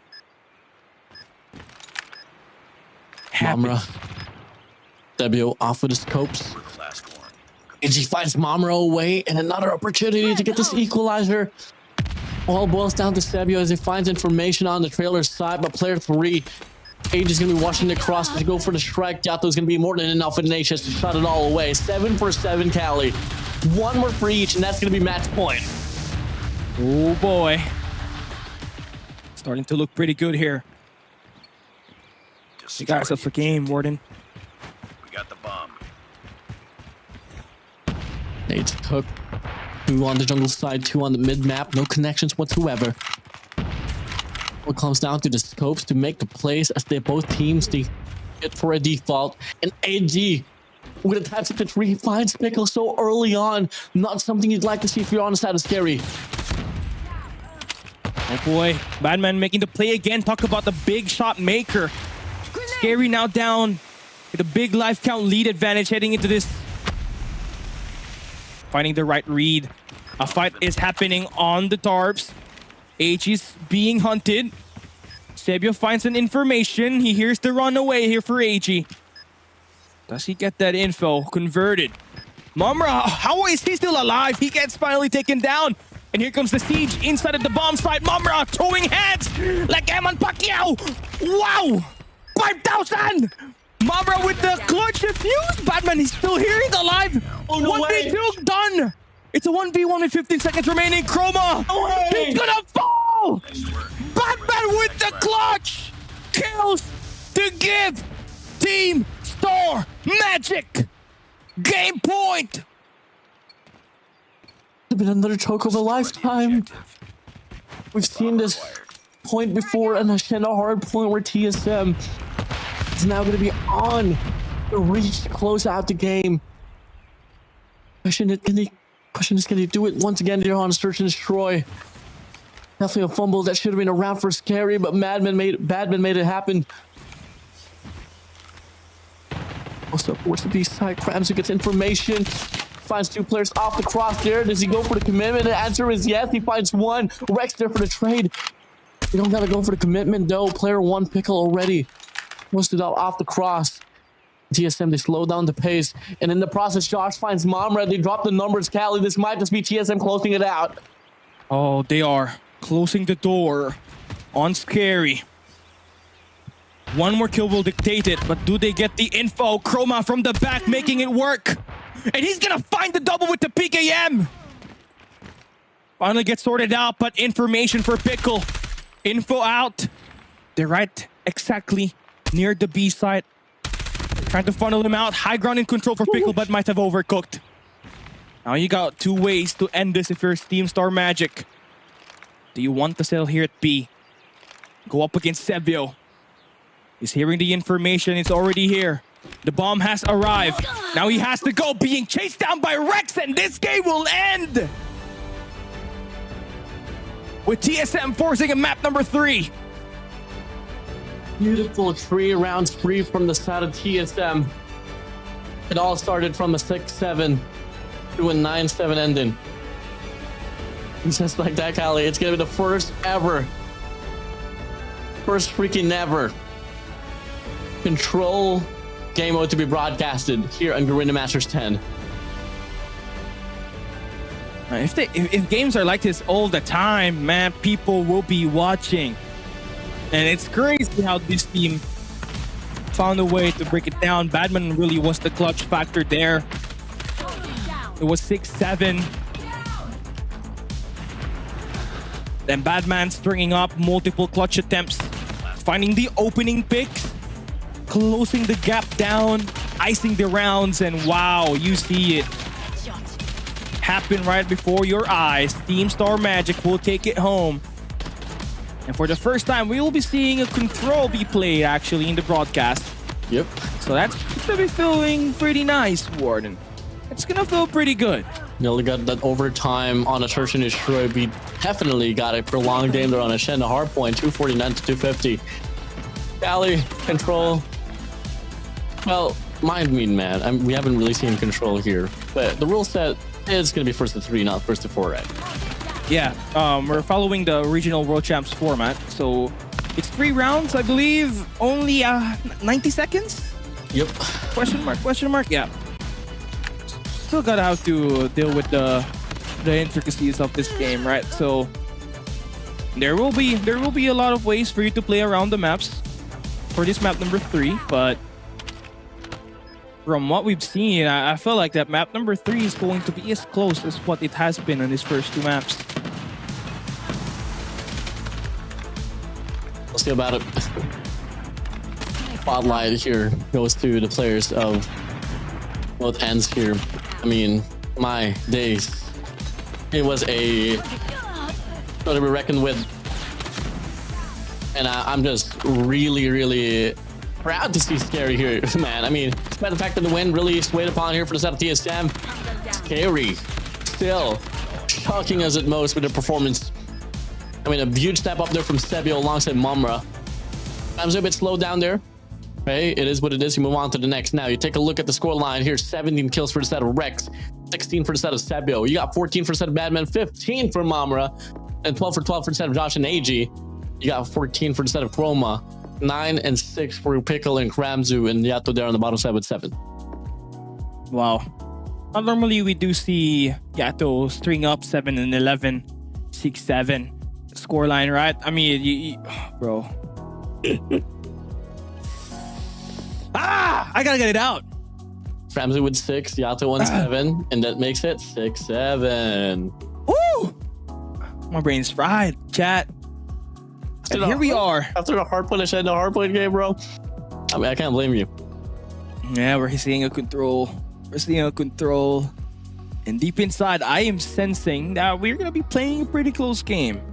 So let's do it at that. Right now, we see the MVP. It's Mr. Rex with 17 kills, 12 deaths. I mean, is there anything Rex wasn't doing earlier? Right? You saw him cutting off mid. You saw him entering. You saw him clutching rounds. And yeah, he was everywhere. Pretty good job for him, honestly. It's a pretty good performance. Something that we didn't expect to come from him, honestly, because he was struggling up against ALULA, right? He just didn't have enough firepower to deal with those guys. But here, he showed why he could be one of the best and why he was regarded as one of the rookie star players that we have in this league. Yeah. I mean, you know, Rex, I love the fact that he was able to turn his performance around there, especially following that Hardpoint game. So with that, granted, Kali, we're finally seeing control here. Now, if you are in the midst between TSM and, you know, SKAERI, what map would you play at? To be honest with you, bro, I feel like I'd play it safe. Probably play some raid. We're gonna have to hit up a raid. It's the only way for us to absolutely end this game up right now. But there's a high chance that Crossroads Strike is going to be the map that we'll play. So yeah, we'll see how that one will go. I feel like if you want to close, me personally, if I want a close game, I'm going Crossroads Strike, man. Okay. The way that map snowballs, the way that map snowballs is going to be amazing. So yeah, it's all about winning your first round, then using your operators the following round to bully the spawns. You want to talk about spawn traps, man? What about standoff, man? Yeah, I mean, I love standoff, but it shouldn't be in the control road, control map, right? It should be a control map, control roads, Goldie roads, zone. WWE champion, you got it. Hey, you got it. But Wow. I mean, standoff is just, I feel like one of those maps that a lot of these teams will try to ban because of how snowbally it is actually as well, Kali. I mean, you got a Claw, you got a Vortex, you got a War Machine, a Sparrow, pretty much every operator that will lock things down on that B control point. You don't have anyone pinching, don't expect to get the break. Yeah. So now here it is, right? We're talking about this. We're dealing with how this one will be played out. And yeah, in the comment section, I think we broke 1,000 viewership. So wow, thank you guys for watching here in Garena Masters X. So that's a high feat for us so far. I think we've only come close to 9,000 in the group stage from the matchup between Oblivion as well as ALULA. But that match that we had, that Hardpoint, that search and destroy between these two guys that were playing at the moment, has allowed us to actually score 1.1k views in the YouTube section. So pretty good, amazing, and definitely what you should expect, because when we head into Group A, where you have ALULA, Teamstar Magic, SKAERI, and Oblivion, you know, you're gonna have to expect that these games are going to be quite close. So yeah, it's gonna be groundbreaking, and it's just day one. We'll see about it. Now, up next is going to be a squad of Elite Ascend and SVT KALIX, Savannah KALIX. So, KALIX, I mean, I can't wait to see how this one's going to play out. I feel like, you know, this is the grassroots teams trying to make a name for themselves. Let's see if they can put up the same impact as well with how it went down for the first two initial series here for today's broadcast. You know, this next game that we'll be having is definitely going to be a close match as well on that Group B department. But at the moment, right, you're gonna have to start thinking, who's going to be the winner of this match? The contender will be contesting for the third best team in Garena right now, with Teamstar Magic currently being challenged by SKAERI. Them back-to-back close games. Is this going to have to play out the same way as they did, right? Is this control going to be an even matchup? We'll come and find out right now as we head into the control map. We were kind of saying that Crossroads Strike is a perfect way to absolutely put an end to this. Well, we'll see about it. What's going to be the map here? Is it going to be Raid, Crossroads Strikes, or Standoff? Regardless, it's a prolonged series here brought to you by a pretty strong set of players here between TSM and SKAERI. But only one will reign supreme here for today, and it could definitely seal their fate in regards to what their ventures could look like here on this Garena Master Stand, weaving the legacy. So, you know, initial projections, you know, as much as this is the group of death that they are in, TSM is bound to be the #1 team. SKAERI had a lot of things to say in regards to the bracket then, but now they are a step closer to making it happen. Here we go. SKAERI, TSM. SKAERI, they find a means to take away raid control. TSM responds back with Standoff, and they definitely, you were absolutely right on point here, Kelly, onto the nail. They're going to be bringing themselves on towards Crossroads Strikes. And it's going to be very close, very cold map ahead, but expect the games to be very intense with the way that this map will be played out. Two teams with almost the same exact personality. And it's all about the micro decision. SKAERI and TSM are ready to go to dictate who is gonna take this series. Map number 3, Crossroads Strike. Let's get it on, baby. Get it on. I'm sure. All gonna come down to the first initial pickoffs, and so far you get to see the first kill metric here favors the players of TSM. So it's all gonna come down to the extension here and how much you can contain this one through. And initial reads here for this map here, Kali. I mean, the B control point, definitely something you kind of want to neglect just for a little bit. Maybe you get some outside control. Until then, you can start to go for the capture. For the capture here, likely going to be SKAERI again, trying to pause that clock. They really do. There's only 53 seconds left here. They're starting to fight their way into the A site, and look at that. That's gonna be your boy Josh trying to put an end to that clock from running down, but they do need to find some way to make the objective work here. Again, they made some progress, but it has been reverted back by Teamstar Magic. And each and every individual player here will be put to the test, as this map and this game mode overall is a you know, it's a gauge of gunfights. I mean, you can win this by the capture or the eliminations, and most of the time, 70% of the time, most of these teams, they are able to win just by sheer eliminations, and that's prominently has been shown quite well from the side of TSM. Coming from the first initial minute, in fact, they have set the gap now. 13 lives here for the side of SKAERI, 4 lives remaining for the side of SKAERI. Now TSM's gonna be on the lead. Bit of a switch up there, but moving over to the 12 here, definitely gonna be a round for the side of TSM. Oh, TSM, man. You know, they had a bit of a scare on that map number 1, but this one seems to be over with. Momra. Oh, M1 Pacquiao. M1 Pacquiao, Jillian Ward. Oh, yeah, he's hunting for these kills. What? He's bringing in the Tempest. He feels it. He wants it. He feels it. He wants it. Can he get it though? Oh, I don't know about this investment, Warden. Yeah. I don't know about this investment. I tell you that. You're going on to your attack. You're gonna need as much as operator to not get spawn trapped here. DSM is about to run you over. Once their operators come in, ready to be loaded in the gunfights. Yeah, I mean, you know, I was thought in some way that if it's a crucial one, you could definitely whip out your operator, but 1v9 in a map of Crossroads, not gonna happen. First 3 kills, first 4 kills, first 5 kills perhaps, will be going to the side of TSM, so map extension will be granted, and the operators will be coming out. This is how you want to use your operators. Oh yeah, classic. This is how you are gonna need to play it down, but SKAERI actually gonna look to try to be a bit more scrappy here this time around. Don't want to have any of that nonsense from the first round to happen ever again. But you see, again, the macro, the micro that TSM is showing up right now, the lane control, the waves that they're clearing out, they're attacking it in multiple angles. They're not just running down the spawn. They take it step by step by holding down this power position. And right now, they're in the killing blow. They have obtained the high ground, ladies and gentlemen. And watch this one stick through the damages, but actually SKAERI do come up on top. So, wow. They broke in through, so this game is pretty even now. Good job. Chroma good for 4 elimination. Has the Annihilator as well to go for the spawn trap. Has the auto up across. AG gonna be circling around as well, right around the parameter. And he's not gonna find any value out of that. Very much needed plays there from the side of Chroma.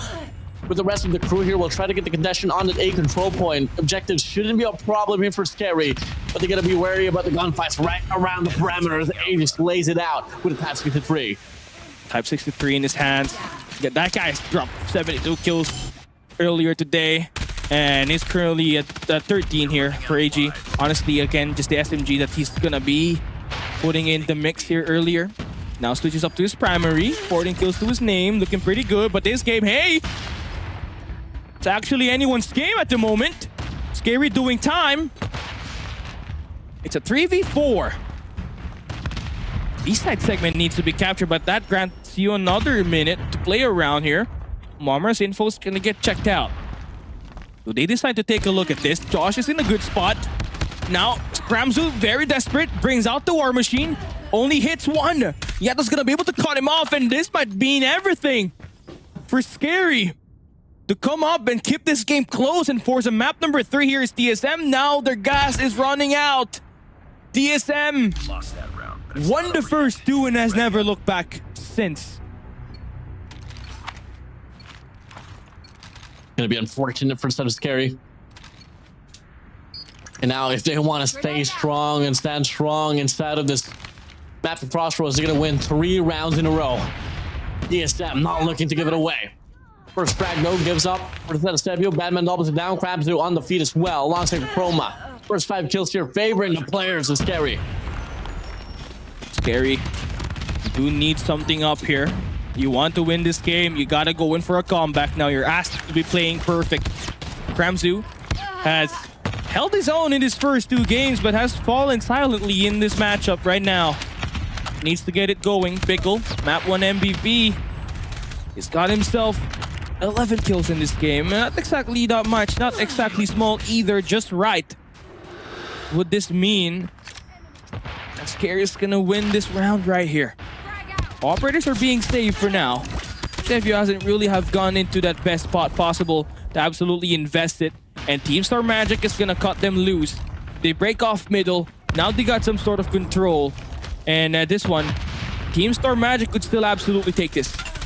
Rex here leading the way, off the push, off the 10 minutes. Oh, he stays alive. The 3 shells is out, no value whatsoever off that, but they're gonna be able to create the space that they need now to go for the capture on this A control point. Have to go for this in the process, win the gunfight. TSM about to go for a denial up against the players of SKAERI here, Tally. Oh boy. Is this finally the end? Team Star Magic fell on that first map despite the heroics of AG. String through a 2-round lead in that search and destroy.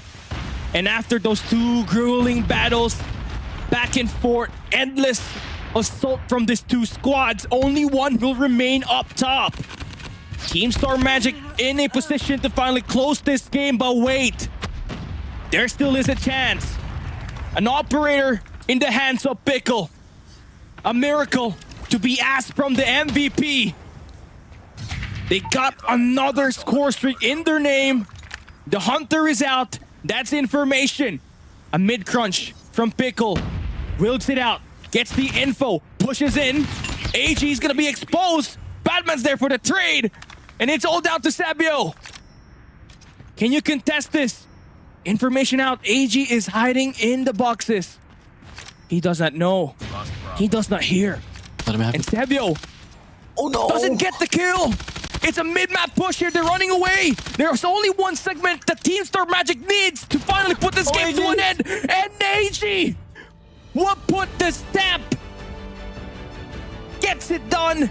Team Star Magic will take the series. Tested. Almost lost it.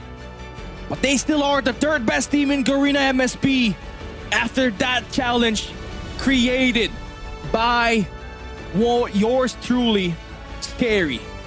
As the boss team dropped there on the hard point, they were able to shut down that possible imminent comeback now on a search and destroy, and they just touch it up on towards this control crossroads. The dominant fashion close it out in a 3-0 manner. TSM, definitely a lot more work to be put up. Fortunately, they were able to close it out. G's well played. Still, valiant effort from the side of SKAERI.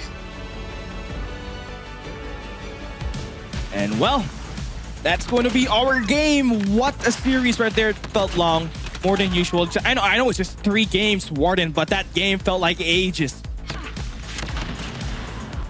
And we were approaching like the 1.5-hour mark there, just for the series alone. Yeah, I mean, when you get a game that ends off in 9-7 and 250 to 249 on Hardpoint, you better expect it to be pretty long, Kali. It is. And well, would you take a look at that right there? I mean, I felt like a silent fall off from SKAERI after that SND win. You know, I think the mental state was just kind of broken, or maybe it could just be SKAERI doesn't know how to play the map. You saw them again recklessly pulling out their operators when in fact they could have utilized it for more damage done at the spawns. You just don't kind of see that here for SKAERI, so that was pretty rough. So yeah, that's gonna be the end of this game. Yato with the MVP with 23 kills to his name. What a series right here. We love to see it, man. I mean, everyone was having their own fair share of highlights here and there. I mean, Kranzu slopped down there on the search and destroy, but on Hardpoint, he was a beast. Yeah, Rexter as well on the bottom side, but able to fill into his role.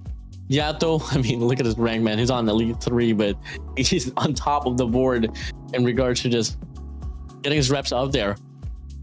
That being said, though, that will be wrapping things up here for our second series for today. And glad to see the the long distance of control. And I'm bound to expect that one as well to play out later on here between Elite Ascent and Savant KALIX. But for time being, though, our last MVP for the series alone is going to be TSM Yato with 23, 12, and 10 to his name, and 3,115 scoreline. Wow. And Yato, you know, I mean, he was part of that legendary Blacklist International Ultimate Team, right? He has already won a Garena Masters title. It's not one, not two, I believe. 2 Garena Masters title. Garena Masters 1 and 2. Then, actually, no. It's just Garena Masters 1 as well as Garena Summer Invitational 2022. So, yeah, this guy's a winner, and he's always been. It's just that, you know, having the right team to play around with is something that they really do want to have. Right? I felt like for Team Star Magic, no matter what kind of player that they have every year, they've always been closer to the top two teams that we have in this region. But you know, I think it's a coaching problem, honestly. Not having enough, you know, support absolutely is going to be rough for your squad, but it is what it is, Warden. Yeah, it is what it is. But that being said, you know, we close things out now between ALULA and YG, you know, Meta Guild and GSI Oblivion alongside Team Star Magic and SKAERI. We're going to be moving over towards Elite Ascent and Savant KALIX right after this break. So this is going to be the Masters 10, Weaving the Legacy. We'll be right back, guys.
what a way to start Garena Masters 10. Two games that have been really sought out for by our viewers.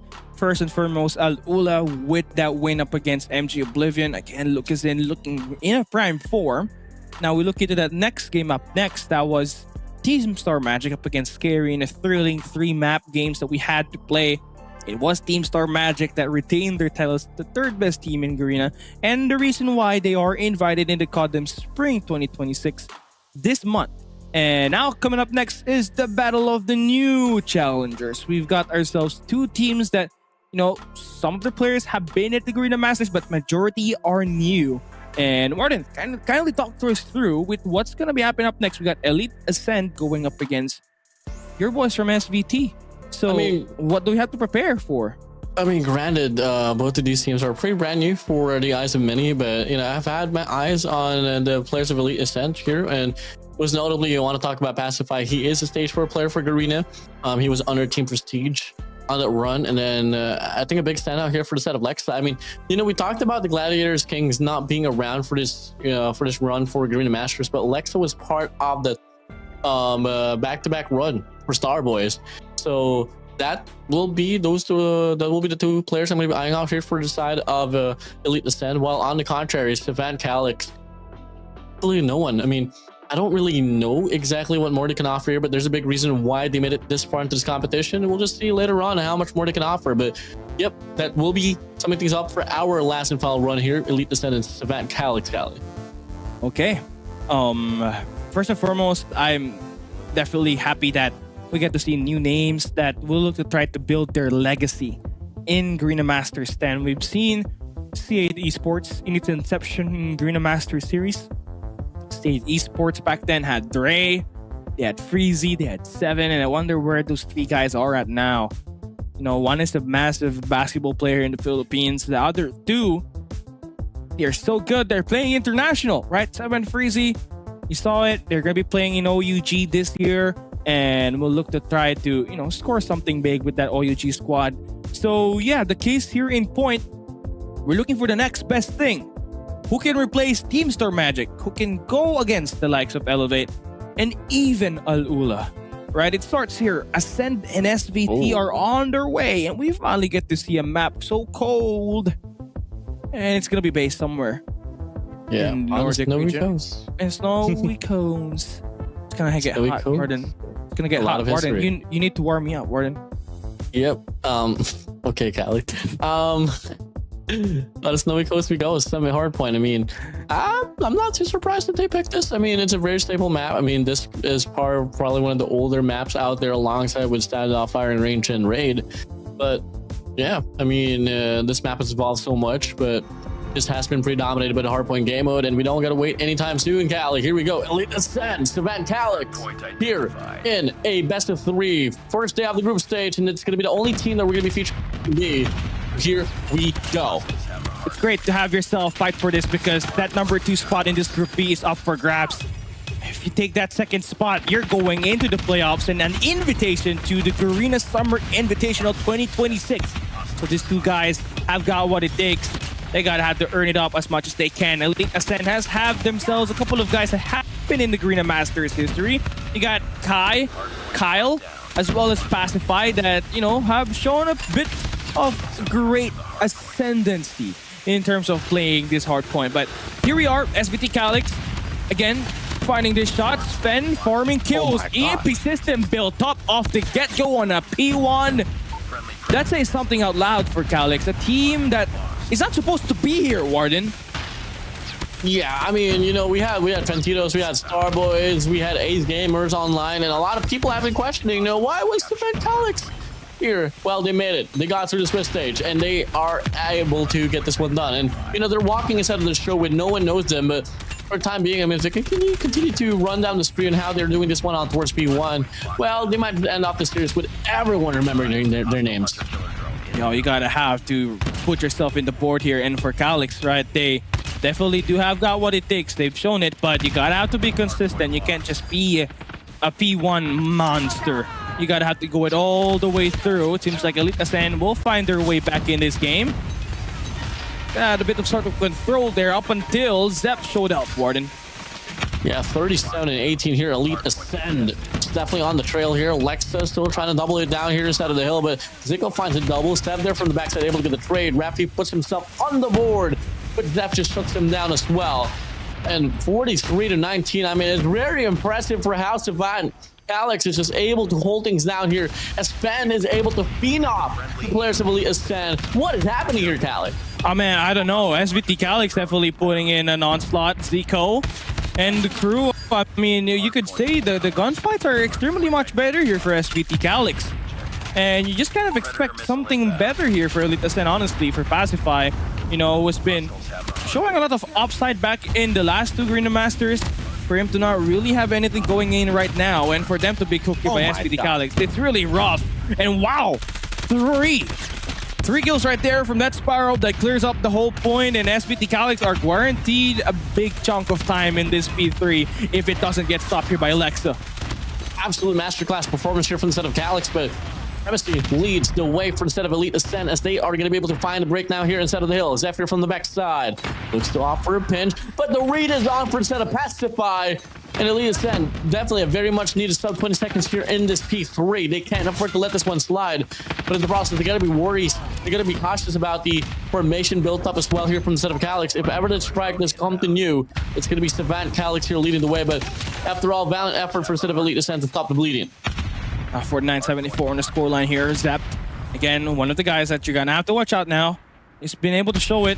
He's been able to prove that he's got what it takes to win gunfights, but early on, you want to secure the back of spawns of this P4 before you even talk about attacking that hill.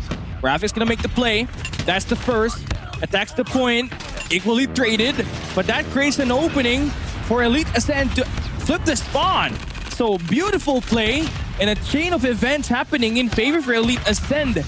And you got yourself an opportunity to break that point. But again, the difference here is that gunfights, look at that, 6 go down in the feed in favor for SVT KALIX, and they find themselves right back in.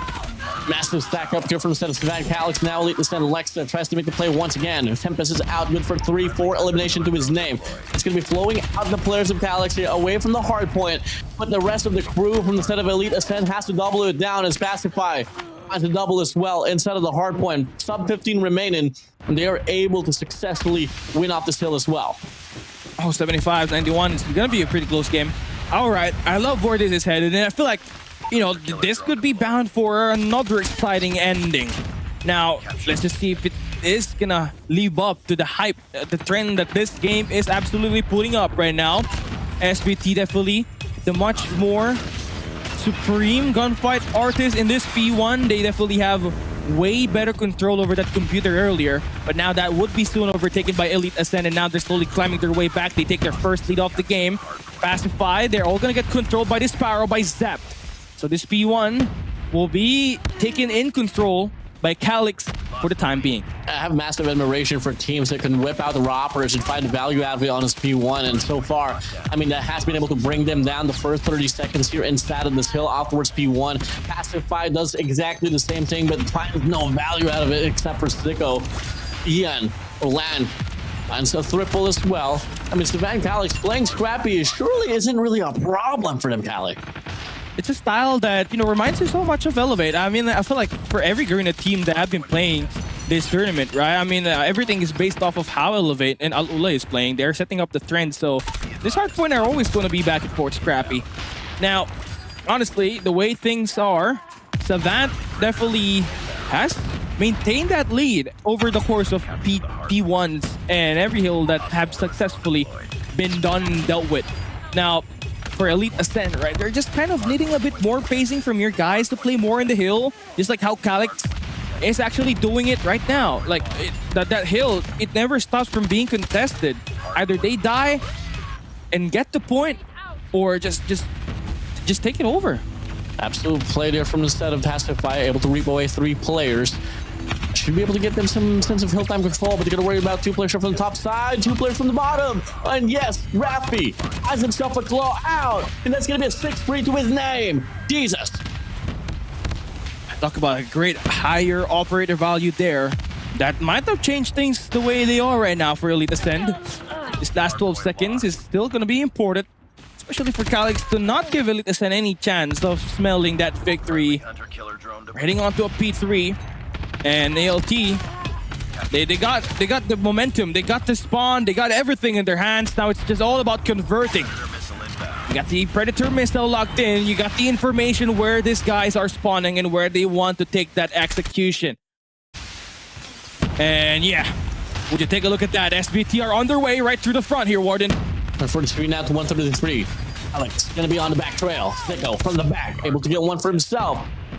They can definitely go for another contestation here from the front side, but they can't really find the means to win their gunfights. Player 5 here off with the war machine as well. That should be solidifying and concealing, cementing the entryway over there on towards back front main, leaving the players of Divine KALIX here to try to wrap around, but they get read upon. And now spawns are going to get flipped as well on towards the sub 30 of this hill. Looking quite great now here for the side of Elite Ascent KALIX. Yeah, they do.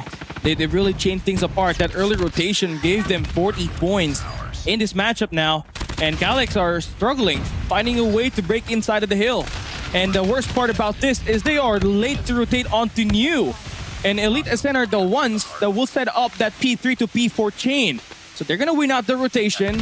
KALIX will have to fight tooth to nail to get right back in this game. And right now, what they need is a way to break through that spawn first. But how can they do that right now? With how the power positions are looking like, Elite Ascent will have more than a lot of advantage to be able to go in for a lot of this elimination. Absolute monumental change here from the side of Elite Ascent. And more points, 11 more points to claim here, and that's going to be the 200-point mark welcoming them. But for the time being, no sole definition inside of the hill. 3 players for the set of KALIX as Finn finds the 5s free on the feed, and following it up now with Ian as well, fighting himself inside of the hill with an equalizer. Concussions out, Kyle there from the backside, Classify from the front. Not going to be able to sustain himself here for the set of KALIX. As Elite Ascent, they are slowly inching closer to get the definition, but no! KALIX, once again, able to get the breakdown. I think it's that type of game again that we're talking about here. Very scrappy fights that we're seeing. That P1, I believe, will have to decide everything here. Elite Ascent are closing that 250-point mark. And KALIX will have to do whatever it takes to become desperate, to become that guy that loves to stack that hill in order for them to rightly go back and bounce back from this game. Here we are in this matchup. Pacify in his hands is the XM4, and so far has got himself 40 eliminations here. 205 to 160 here. You had a pretty bright and strong start to Van KALIX, but at the latter part, it might not matter at most. This is going to get dropped here from Lexa, but already has 44 close to his name. Pacify out with a war machine, 41. 35 for the set of 7. The equalizer coming through wild and hot. Oh, the shadows is rightfully owned, and it is his own realm. Elite Ascent about to go for the closeout here, but it's not going to be enough time for them to do it on this P1 KALIX. They do have time actually, but they gotta be perfect. They gotta storm out and remove every players from KALIX. And look at Lexa dancing around, taking down everybody he sees, and that's dangerous. Nobody really able to contest this point. That 1 second difference though, that's gonna allow this next hill to open up. But Elite Ascent are still 12 points away from winning this game. KALIX have a lot of comeback to do, and then now is the time to come in and play fast. Elite Ascent are on point to finally put an end to this game. Hardpoint opens up now, and it's KALIX inside of the hill. But how long can they handle the onslaught that will be provided by Elite Ascent in these coming games right now? Operator invested here by KALIX is done enough.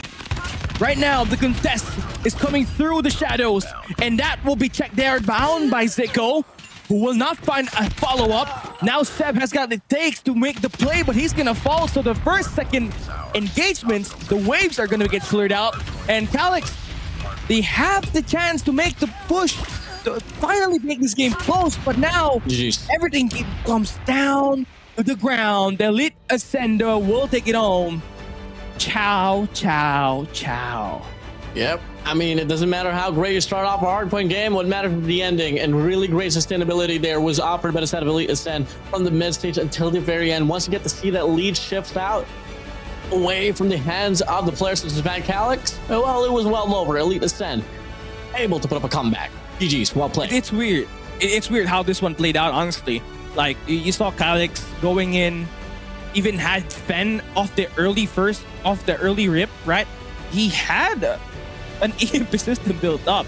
And you would think that, wow, SVT KALIX is kind of low-key doing it. They're stacking the point every time. They're not missing it. They're always contesting that hill, winning the gunfights, and absolutely chaining things. And then Pacify with the War Machine on that P3 started popping off. And even though they had the best spawn possible, right, they're on the lefternmost side of the map. Infinite reinforcements onto P3. They just could not win their gunfights, and from there on, they just couldn't convert. They not only lost out the P3 money hill despite having this spawn, but they kept spawning on that side of the map up until the last 15 seconds, where you saw there, Elite Ascend was able to chain P3 to a P4, so the money hill really hurted SVT KALIX at the end. Yeah. It's a great try, though. You know, really great operator value there from the Senate of KALIX for like the first 3 hard points, but Elite Ascend, they were able to double it down as well. And it took a bit of time for Pacify alongside 7 Rappy to, you know, bump up the boilers, but fortunately enough, there was one player that was prominently carrying the facing here and just making sure he's alive, and that is your boy Lex here, and running it down with a HSO 405. And for most of it, it wasn't really his Tempest that shined the most. It was just his sheer raw mechanical gunfights that brought him this pretty gnarly victory here on his Hardpoint Summit. Yeah, that's a very great way to do it, right? Everybody doing time. You saw Rafi again super soaking it, 2 minutes and 2 seconds in the clock. But Lexa with that shotgun, just a truly different class of his own, Warden. He was running over everybody, and there was no answer for him. Yeah, it was definitely a punch down difference at Stefan KALIX. I mean, for a moment in time, it seemed like it was Lexa against the whole squad of Stefan KALIX, because he was just getting multis over multis left and right. Well, Hardpoint gets scratched off here. Once again, MVP is now going to be Lexa with 53, 32, and 13 to his name. And we're definitely going to have a specific segment to mention that. But overall, I mean, really great team depth from the set of Elite Ascend. Late start, but what matters is they were able to, you know, carry their own weight at the end. But looking like the MVP of the game is not actually going to be Lexa, but more so going to be Rafi from the set of Elite Ascend with 44, 38, and 20 KDA to his name. I believe, yeah, the 2 minutes and 2 seconds on the clock. How do you do that in Summit, Warden? How do you do it? Like, it's really difficult knowing that it's close range and you kind of spawn out so far away from the hill. But for some reason, he's just tucked inside of the point and allowed himself to be the MVP. So, yeah, pretty good for him. That is going to be map number 1. This game is not yet over, though, because map 2 is coming right up next. And it's going to be tough. Search and Destroy will be played. It's not going to be a respawn game, Warden. So they got to be ready. Yeah, I mean, all eyes on the scopes here for this one. I mean, I think prominently, I think we can definitely talk about Pacify off of the scopes. He's a pretty strong sniper, I gotta say. I mean, for a moment in time, I did call him a one-trick pony on Search and Destroy because he's a pretty monstrous with the scopes. But with a brand new squad now here, totally different from what we were able to see with like the Furyk lineup X Pacify on Prestige back in Stage 4 2025. We'll see about it. I mean, I have a lot of speculations in mind, but on paper, Stefan KALIX now here with the amount of shades that they were getting leading up to this run for Garena Masters, they don't really have anything to lose here, but they got a lot of things to prove. So let's see if the Search and Destroy will be a game mode for them. And what I want here for SVT KALIX is to not be complacent, right? I know you're not supposed to be here, but that's exactly why you're gonna have to play with a lot of chip in your shoulder here. I mean, not only are you going to be given a chance to play here in Garena Masters and be stream online, but you're also given a chance to prove yourself, and potentially, you know, people are watching, organizations are watching. If you can showcase, if you can sell that your team has got what it takes truly to become the next best thing, people might come crashing down on you and maybe actually, you know, potentially pick you up. You saw how AG was dominating with Team Star Magic before, Warden, and how Smart Omega picked them up, and then they became Garena Masters champions. So yeah, you do everything individually as a player and as a team to do whatever it takes to become 100% when you're playing in this game. So that's sorted out. Here we go. We're moving into map 2. Ascent and SVT are going to be playing on Coastal. Another one loaded here today. I love to see it. I mean, Coastal has been kind of evolving to be the new firing range on Search and Destroy because of how symmetric the map is as well. I mean, yes, there's a lot of, you know, let's just say depth to it, but overall, it's a very nice, fundamentally well-made map. So let's see how much more can we see from the side of Elite Ascend and KALIX. I'm pretty hyped up for this, man. I'm looking at Pacify. What kind of role is he going to play here for Ascend? Is it the marksman role? Is it the sniper role? We'll see how he'll bring impact to Ascend and maybe give it his all and see this game be won on just two maps. For sure, Pacify, we saw him. He's got what it takes to clutch. We've seen him pull up 1v2 clutches in Garena Masters. And I believe it was with Artillery Prestige, right? Him and some bots were the sniper duo back in the days last year. So he definitely has. He has it, but you know, how much have you improved? And you know, how confident are you as well in taking these engages right now? This Group B matchups that we're gonna be having, Warden, is so essential because you're not just fighting for anything here. You're fighting for top 2. Again, Elevate consensus #1 in this group. I think everyone will have to agree on me on that. But the number 2 is all. It's in the sky right now, right? It's a toss-up. You gotta have to fight for it, and you're given a chance to start with a 3 points. If you get this 2-0 lead, it's gonna be feeling amazing, honestly. If you're Ascend, it's really open here for anyone here. I mean, next up could be Linari Esports that could take the spotlight. And I wonder if Elevate can do exactly the same thing as well. I mean, you know, but moving back to just this initial series here, KALIX surprised me at the start, but they lack the sustainability that a lot of these teams has been able to put up, like overall in the big stage. You know, we've seen teams trample down, like let's say trail down by like 2 hard points at most, and still able to recover from it. We didn't really see that play out there from the side of KALIX. Once the lead just shifted away from their hands, it was just all show rightfully owned by the players of Elite Ascend. So now it's all about converting here. And SVT KALIX had the lead earlier, Warden.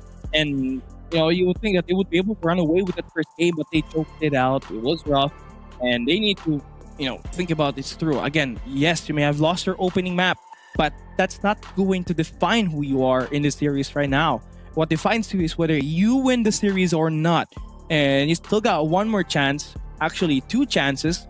First one being here, right? In this map number 2 that we'll be playing. You win this coastal map, you force a map number 3, then you can talk about, you know, what could potentially happen up next. For sure. Yeah, it's still going to be the long distance here. I'm dying to see another control here, but obviously we don't want to discredit the players and the prowess of, you know, Elite Ascend, as now we're going to be able to see the game plan out here between between Elite Ascend and KALIX here in the map of Coastal. Here we go. On the defense, it's going to be Elite Ascend, KALIX here on the offense. Okay, it's going to be a fast push on B. No information on that nade. Second one will confirm it.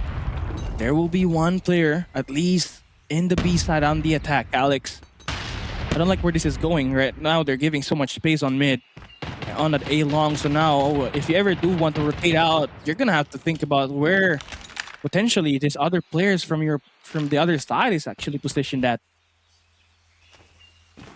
Going to be a quad stack here. Smoke's going to get ricocheted off towards the right-hand wall. That's going to be able to give them the leeway to make the cross, but no information granted here from the set of Rapfi. So it's going to be a big hit there on towards A main.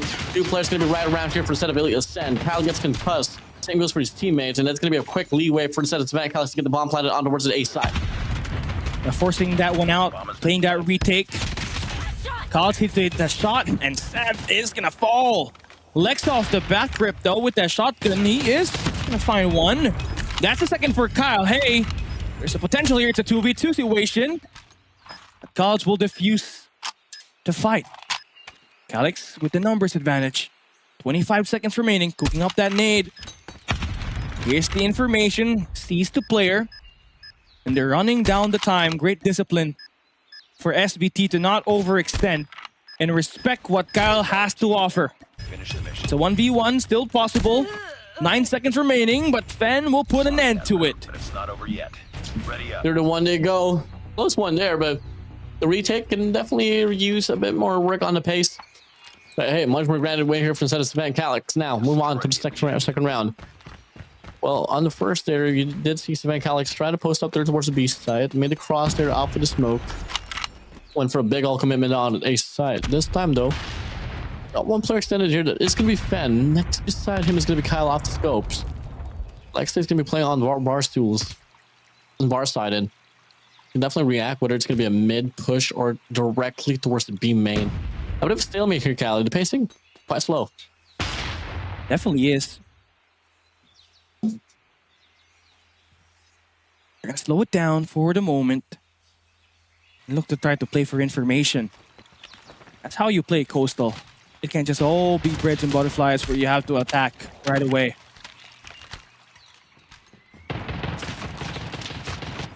Now they're starting to make a decision. They're announcing themselves at B. Lexa has to prepare for this attack. Finds the first one. Second will not hit. And it's all down to Seb to anchor this position. And he falls. The B side is taken. And the bomb plant will ensue. The bomb has been planted. KALIX really initiative with the way that they try to play this attack side. But hey, it's not yet over. Still tested. The nade will get thrown out here. That's information. Damage stopped. Perfectly well-rounded nade to be thrown out. It's a 1v1 and Rafi will fail to close it. Seth holds down the bomb site. Ready up. First 2 rounds for set of Savannah KALIX. Great reads overall. Defend the objective. If you are Elite Ascent, I mean, you've lost 2 of the post plans. To put an extra effort this time around to avoid doing. I'm letting to get that bomb planted.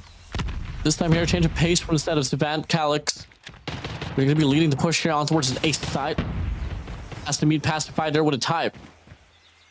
They're going to back away. Just look how patient the players of Savannah KALIX play, bro. It's like they've planned for it. And it's working pretty well. 2 rounds in. The post plan has equally been, reactive as well for them. But now, that rotation actually got cut off. So beautiful play here for Sev. To get that information that there was a swung by here by KALIX. And now they're going to retake that A side again. But look at how much space Elite Ascent has on the map. They've pretty much taken over the fountain. And even the spawns. Wow. Oh my. They overwhelmed them on that round. I felt like there for KALIX, they might have overcooked it, right? Thought too much. Not exactly how you want to execute, especially when you're on the attack. You were decisive on your first 2. By 2 they go, but didn't really stop Elite Ascent to play just very confidently. And that's what you like on Search and Destroy. You don't want to hesitate. If you want to play aggressively, then everyone be on the same page. Pretty much well done here from the set of Elite Ascent. This is going to be leading the way here. Off with an Aegis once again. Like Savannah KALIX does get the call and they get the read. They don't want to deal with Lexi on his B main. They're going to be forcing a rotate here on his mid map. Pacify is going to be their next altercation. Possibly Kyle as well. Both marksmen from the set of Elite Ascent. Well ready to put up a fight there on the mid map. Pacify still not able to put himself in the board. Goes up. Doesn't spot anyone actually. And his life will be down for the count in this round. SVT KALIX again are set to define themselves on the B side. Only 1 player remaining defending the map. But with that shot from Kyle, that's gonna hold down the push for a bit for KALIX. The reinforcements arrive here for Elite Ascent and Kyle holding his ground. Eventually falling down in the hands of Sep. And KALIX is gonna win that take. The bomb has been planted.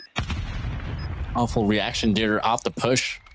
Get a shotgun there on towards bar alongside a sniper. We're just watching the crosshair from the front. It was only good for 1 elimination though.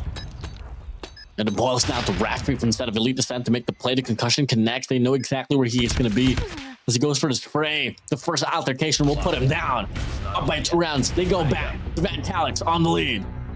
Okay, that's how you take care of it.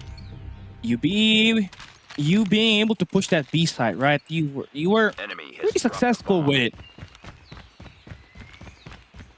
Now, do you want to take that B-side hit once again? You never really had a fast engage. You never were a fast-paced player, fast-paced team for this past few rounds. So Elite Ascent might have been thrown off from this timing, and yes, they do. Lost the bomb. Weren't prepared for that onslaught. And that A site, again, gonna be retaken here by KALIX, but now the problem is, you kind of pickle down, you're forced to play for a space. You need to fight for it, you take that mid bar down, put that bomb down there as well on the site, and now you're faced with a 3v3 retake as New wins it. Oh, out. Finds two. Gets the call as well. Last player coming in there from the backside.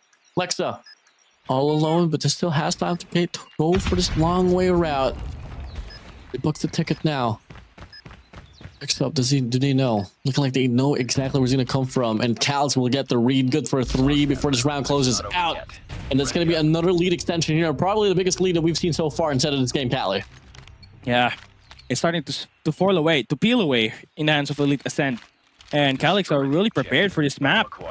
They've got strats booked up pretty nicely in this game. And, you know, conditioning the mind of your opponent to thinking that you're not going to attack on the first 40 seconds and immediately trying to pull up a pacier round, throwing them up despite a strong A defense in the last round. It's working. It's working here for KALIX. True. Mid-map occupied, but instead of KALIX, and KALIX has been pretty hot off the scopes. Really want to challenge this one, and you know, I had a lot of talk about Pacify, but he's not really dropping any kills here. Doesn't really have the impact.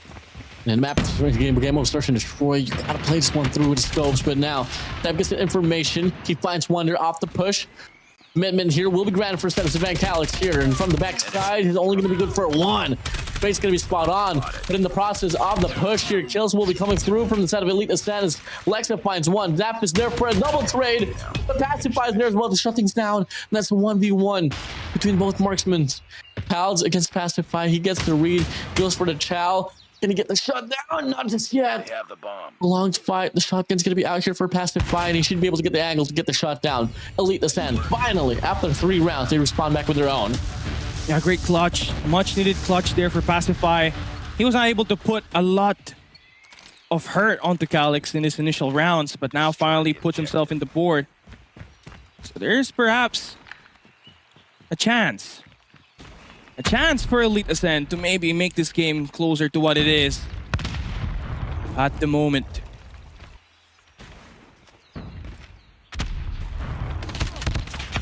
Big shots from the side of Elite Ascent, finds the first 2. Zeph responds back with their own. Next up the scope here, Pacify, going quite loud now. Finds 4 to himself. Zeph able to get the trade. Big lurk from the side of Zeph with a PKM. As he shuts down Zeph and Fen, it dropped down the lead to just 1. We've seen that multiple times here today, that PKM at firing range earlier from SKAERI. Definitely helping a lot of these guys actually take down ton of players in this map. Now, for Elite Ascent, 1 more round would not hurt. I would put a lot of confidence in your side before you switch sides. But Pacify needs to hit his shots, honestly.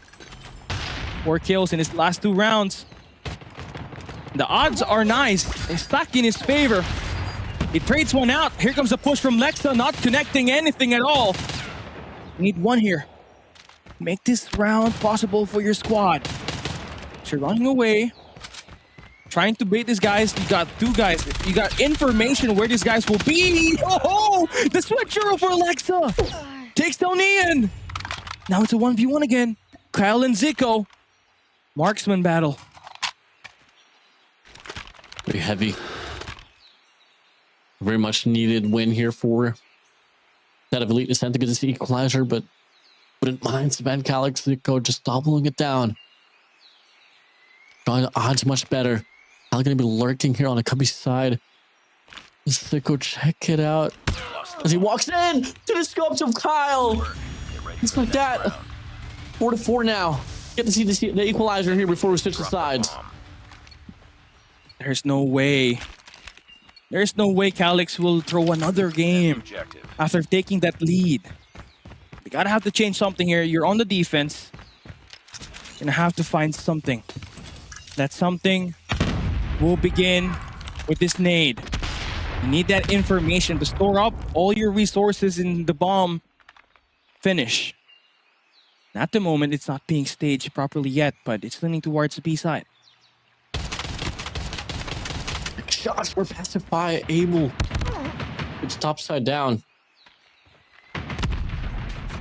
Shots there, but no initial picks, not for either end, but you are seeing that Elite Ascend, they're going to try to lead the way here as Kyle finds one out the process. Ian's going to be out. He went for that heavy post-up, but they're not going to go for the commitment. Still waiting for some sense of aggression from Zetus event KALIX. Normally, it's not going to be happening. They have a lot of mid-map control, but it doesn't seem like there's going to be any opportunities for any punishes. Not until KALIX finds Lex off the cross.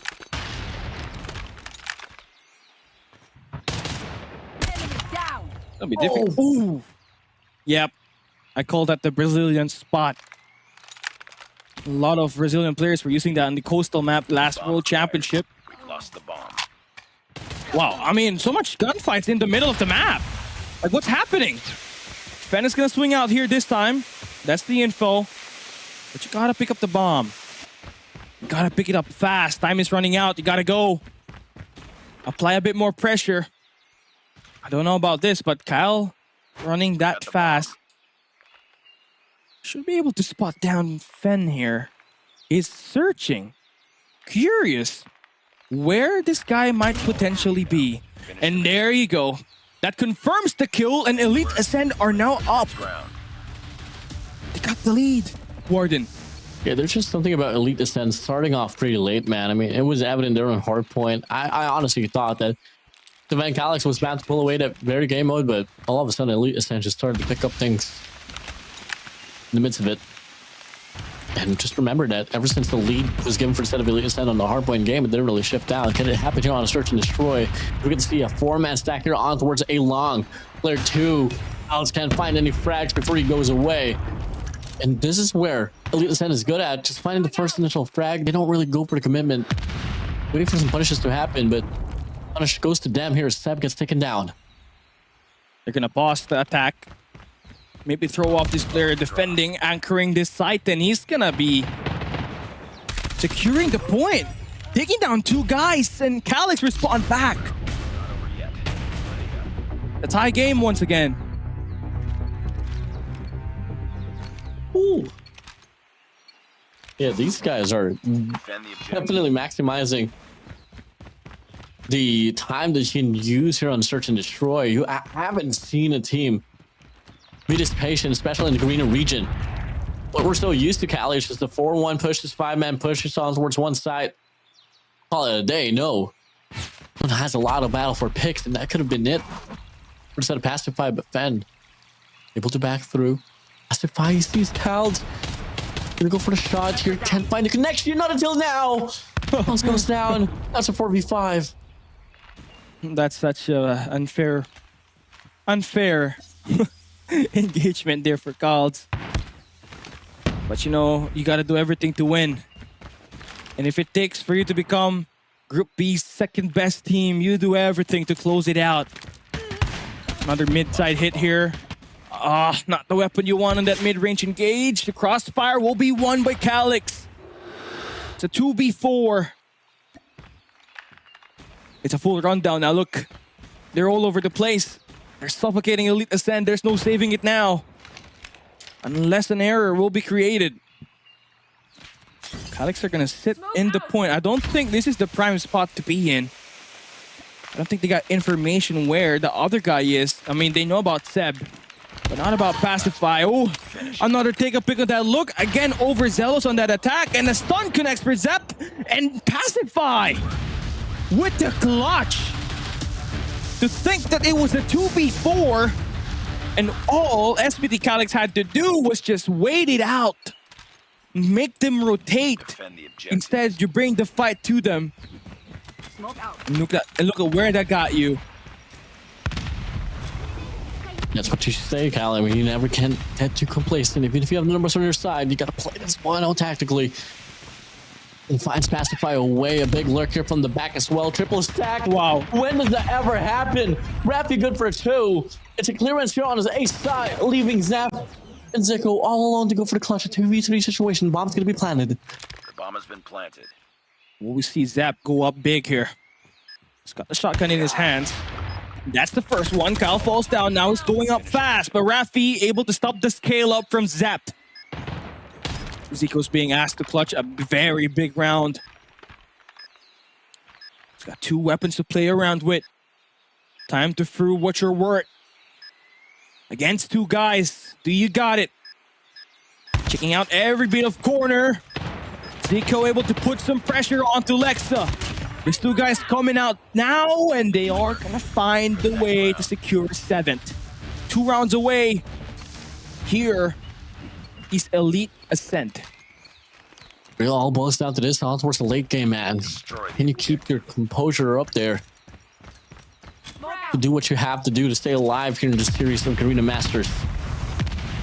Elite Ascent, they go for a strike on the mid-map. Lexa leads the way.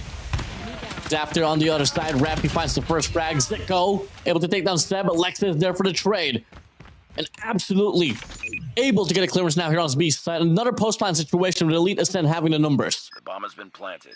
Ascent again trying to kiss. Pacify. Tight corner. He does not get checked, but still missed his shot. Fen now checking his flank, and he is gonna fall into prey of that flank from Pacify. And yeah, there's no way in hell KALIX will win that. Seems like things have been cornered out pretty nicely here by your boys from Elite Ascent. Destroy the objective. Match point advantage. And we see another quick one here. Start of the game has to be Kyle here with 14. My days. Team Swelford instead of Zeph. The rest of the crew has to double it down, but Elite Ascent, they post up on towards the B side. That leads the way. Zik is going to try to react to it as well. Oh, Kyle gets the collateral. Seb can't hit his shots in the blink of an eye. Kyle's going to be all alone in a 1v4.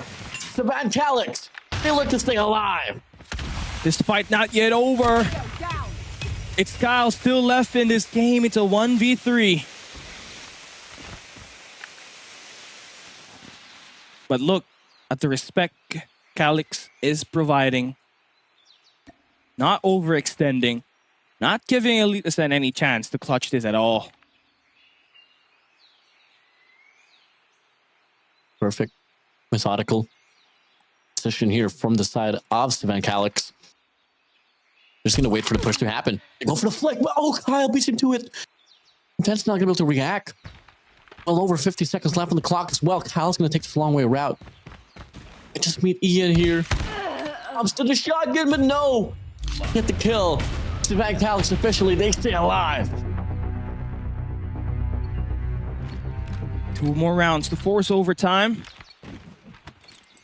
It's going to take a lot. There's a lot of pressure here for KALIX to find their way back in, but Zap and KALIX, I don't think their performance has given you enough, motivation to actually go and take this round. It's a mid-bar hit. Nades connecting. Lexa opening frag is good. Ian will convert the second, but now information in the middle is essential for Sav as he finds that kill. A 2v2 situation. Now turned into a 1v2. Kyle is left remaining in here. The potential 1v2 clutch. He's got the high ground. Zico trying to contest this. Trying to big brain it by wrapping around. Oh, he doubles down. He doubles down. Zico's not going to check his flank here, and it's over.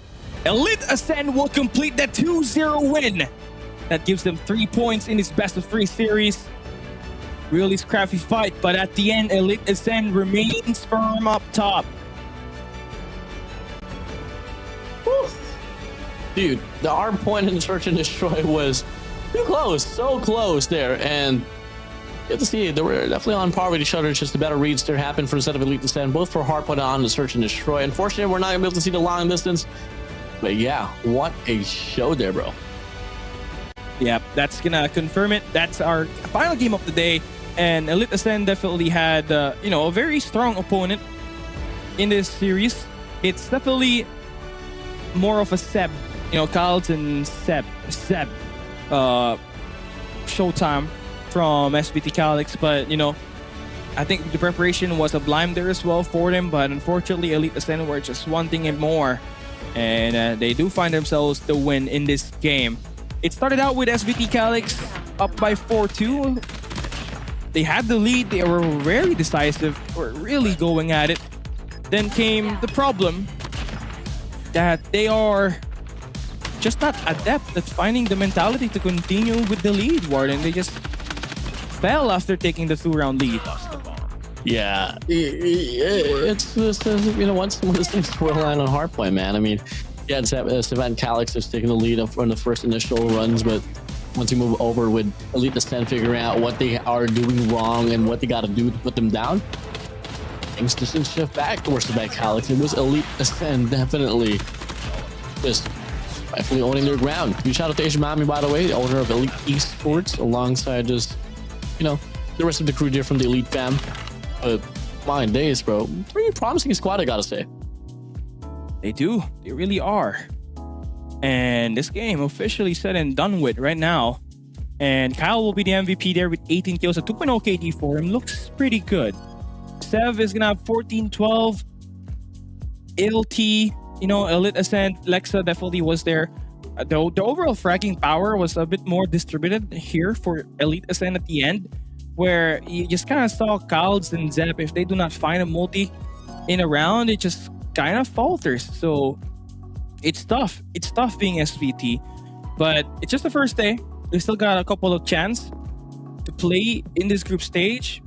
Just a matter of just making sure that the next time that you go ahead, you bring in your A game, your mental is there consistently, because it doesn't matter if you have the lead at the early get-go, right? What matters is how you end up on the result, right? It's got to be a win all the time. And Cal from Elite Ascent will bring that to you. And I'm never shying away from the spotlight of taking frags for his own. And this is the 18-9 score for him as the MVP of this match, number 2. Yeah, really great run overall here from Rafi and Kyle. I mean, they have been serving MVP for the series itself. A huge shout out as well, to just the rest of the crew here, and especially Lexa. I mean, a really good role player, able to get the frags done. And not to be said, yeah, I mean, that sums things up for our series here for today, man. I mean, what a show, bro. Looking like we're gonna be bounded for more, but here is our group stage standing at the end of day. ALULA Club will have a strong start, so they're gonna earn up that number 1 spot for the time being. Team Star Magic, though, very close game up against SKAERI. Could have been anyone's game, but they'll end up as the top 2 here for Group A. Meanwhile, Elite Ascent will be taking that number 1 spot in Group B after winning up against SBT KALIX here today. Again, we got 3 more group stage action and 3 more days for these teams to fight their way into the playoffs and earn their spot to the GSI. Top 3 will be heading. Top 3 from each group will be heading to the GSI Invitationals, where it will be hosting a $60K prize pool. And that will be shared amongst the guys from Malaysia, Singapore, Philippines, Indonesia, as well as Taiwan. So, yep, a lot of things to fight for here. A lot of tournaments that you want to have in your bag, as well as the money that you're aiming for and the glory to weave yourself towards legacy. I mean, you talk about 60,000 there. I mean, the last GSI we had 37,000 overall. I mean, just much love to Garena, man. Huge shout out to Garena overall. This Garena Masters is now 40,000 instead of just 25,000. I mean, don't get me wrong, 25,000 is a lot, but an increase of 15,000 and an increase of what?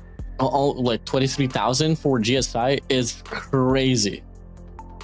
It is, and they really want to bump it up. And for those of you that are just watching right now, and if you're a big Battle Royale fan, once again, there will be a 40K USD prize pool for Battle Royale this coming month ahead. So make sure you stay tuned on that. And that has been confirmed by Garena Call of Duty Mobile along with the GSI. So it's going to be happening the same date, if I'm not mistaken. So that is going to be big, because not only are we feeling like we're back in 2022 where everything is basically called for. You have your Battle Royale tournaments, you have your multiplayer tournaments, everything will be provided to you by Garena Call of Duty Mobile. So you make sure that you guys are stayed tuned, updated, and follow, like, and share the official Facebook page, the YouTube page of Garena Call of Duty Mobile for you to have unlimited resources, unlimited updates for whenever they post, tournaments, events.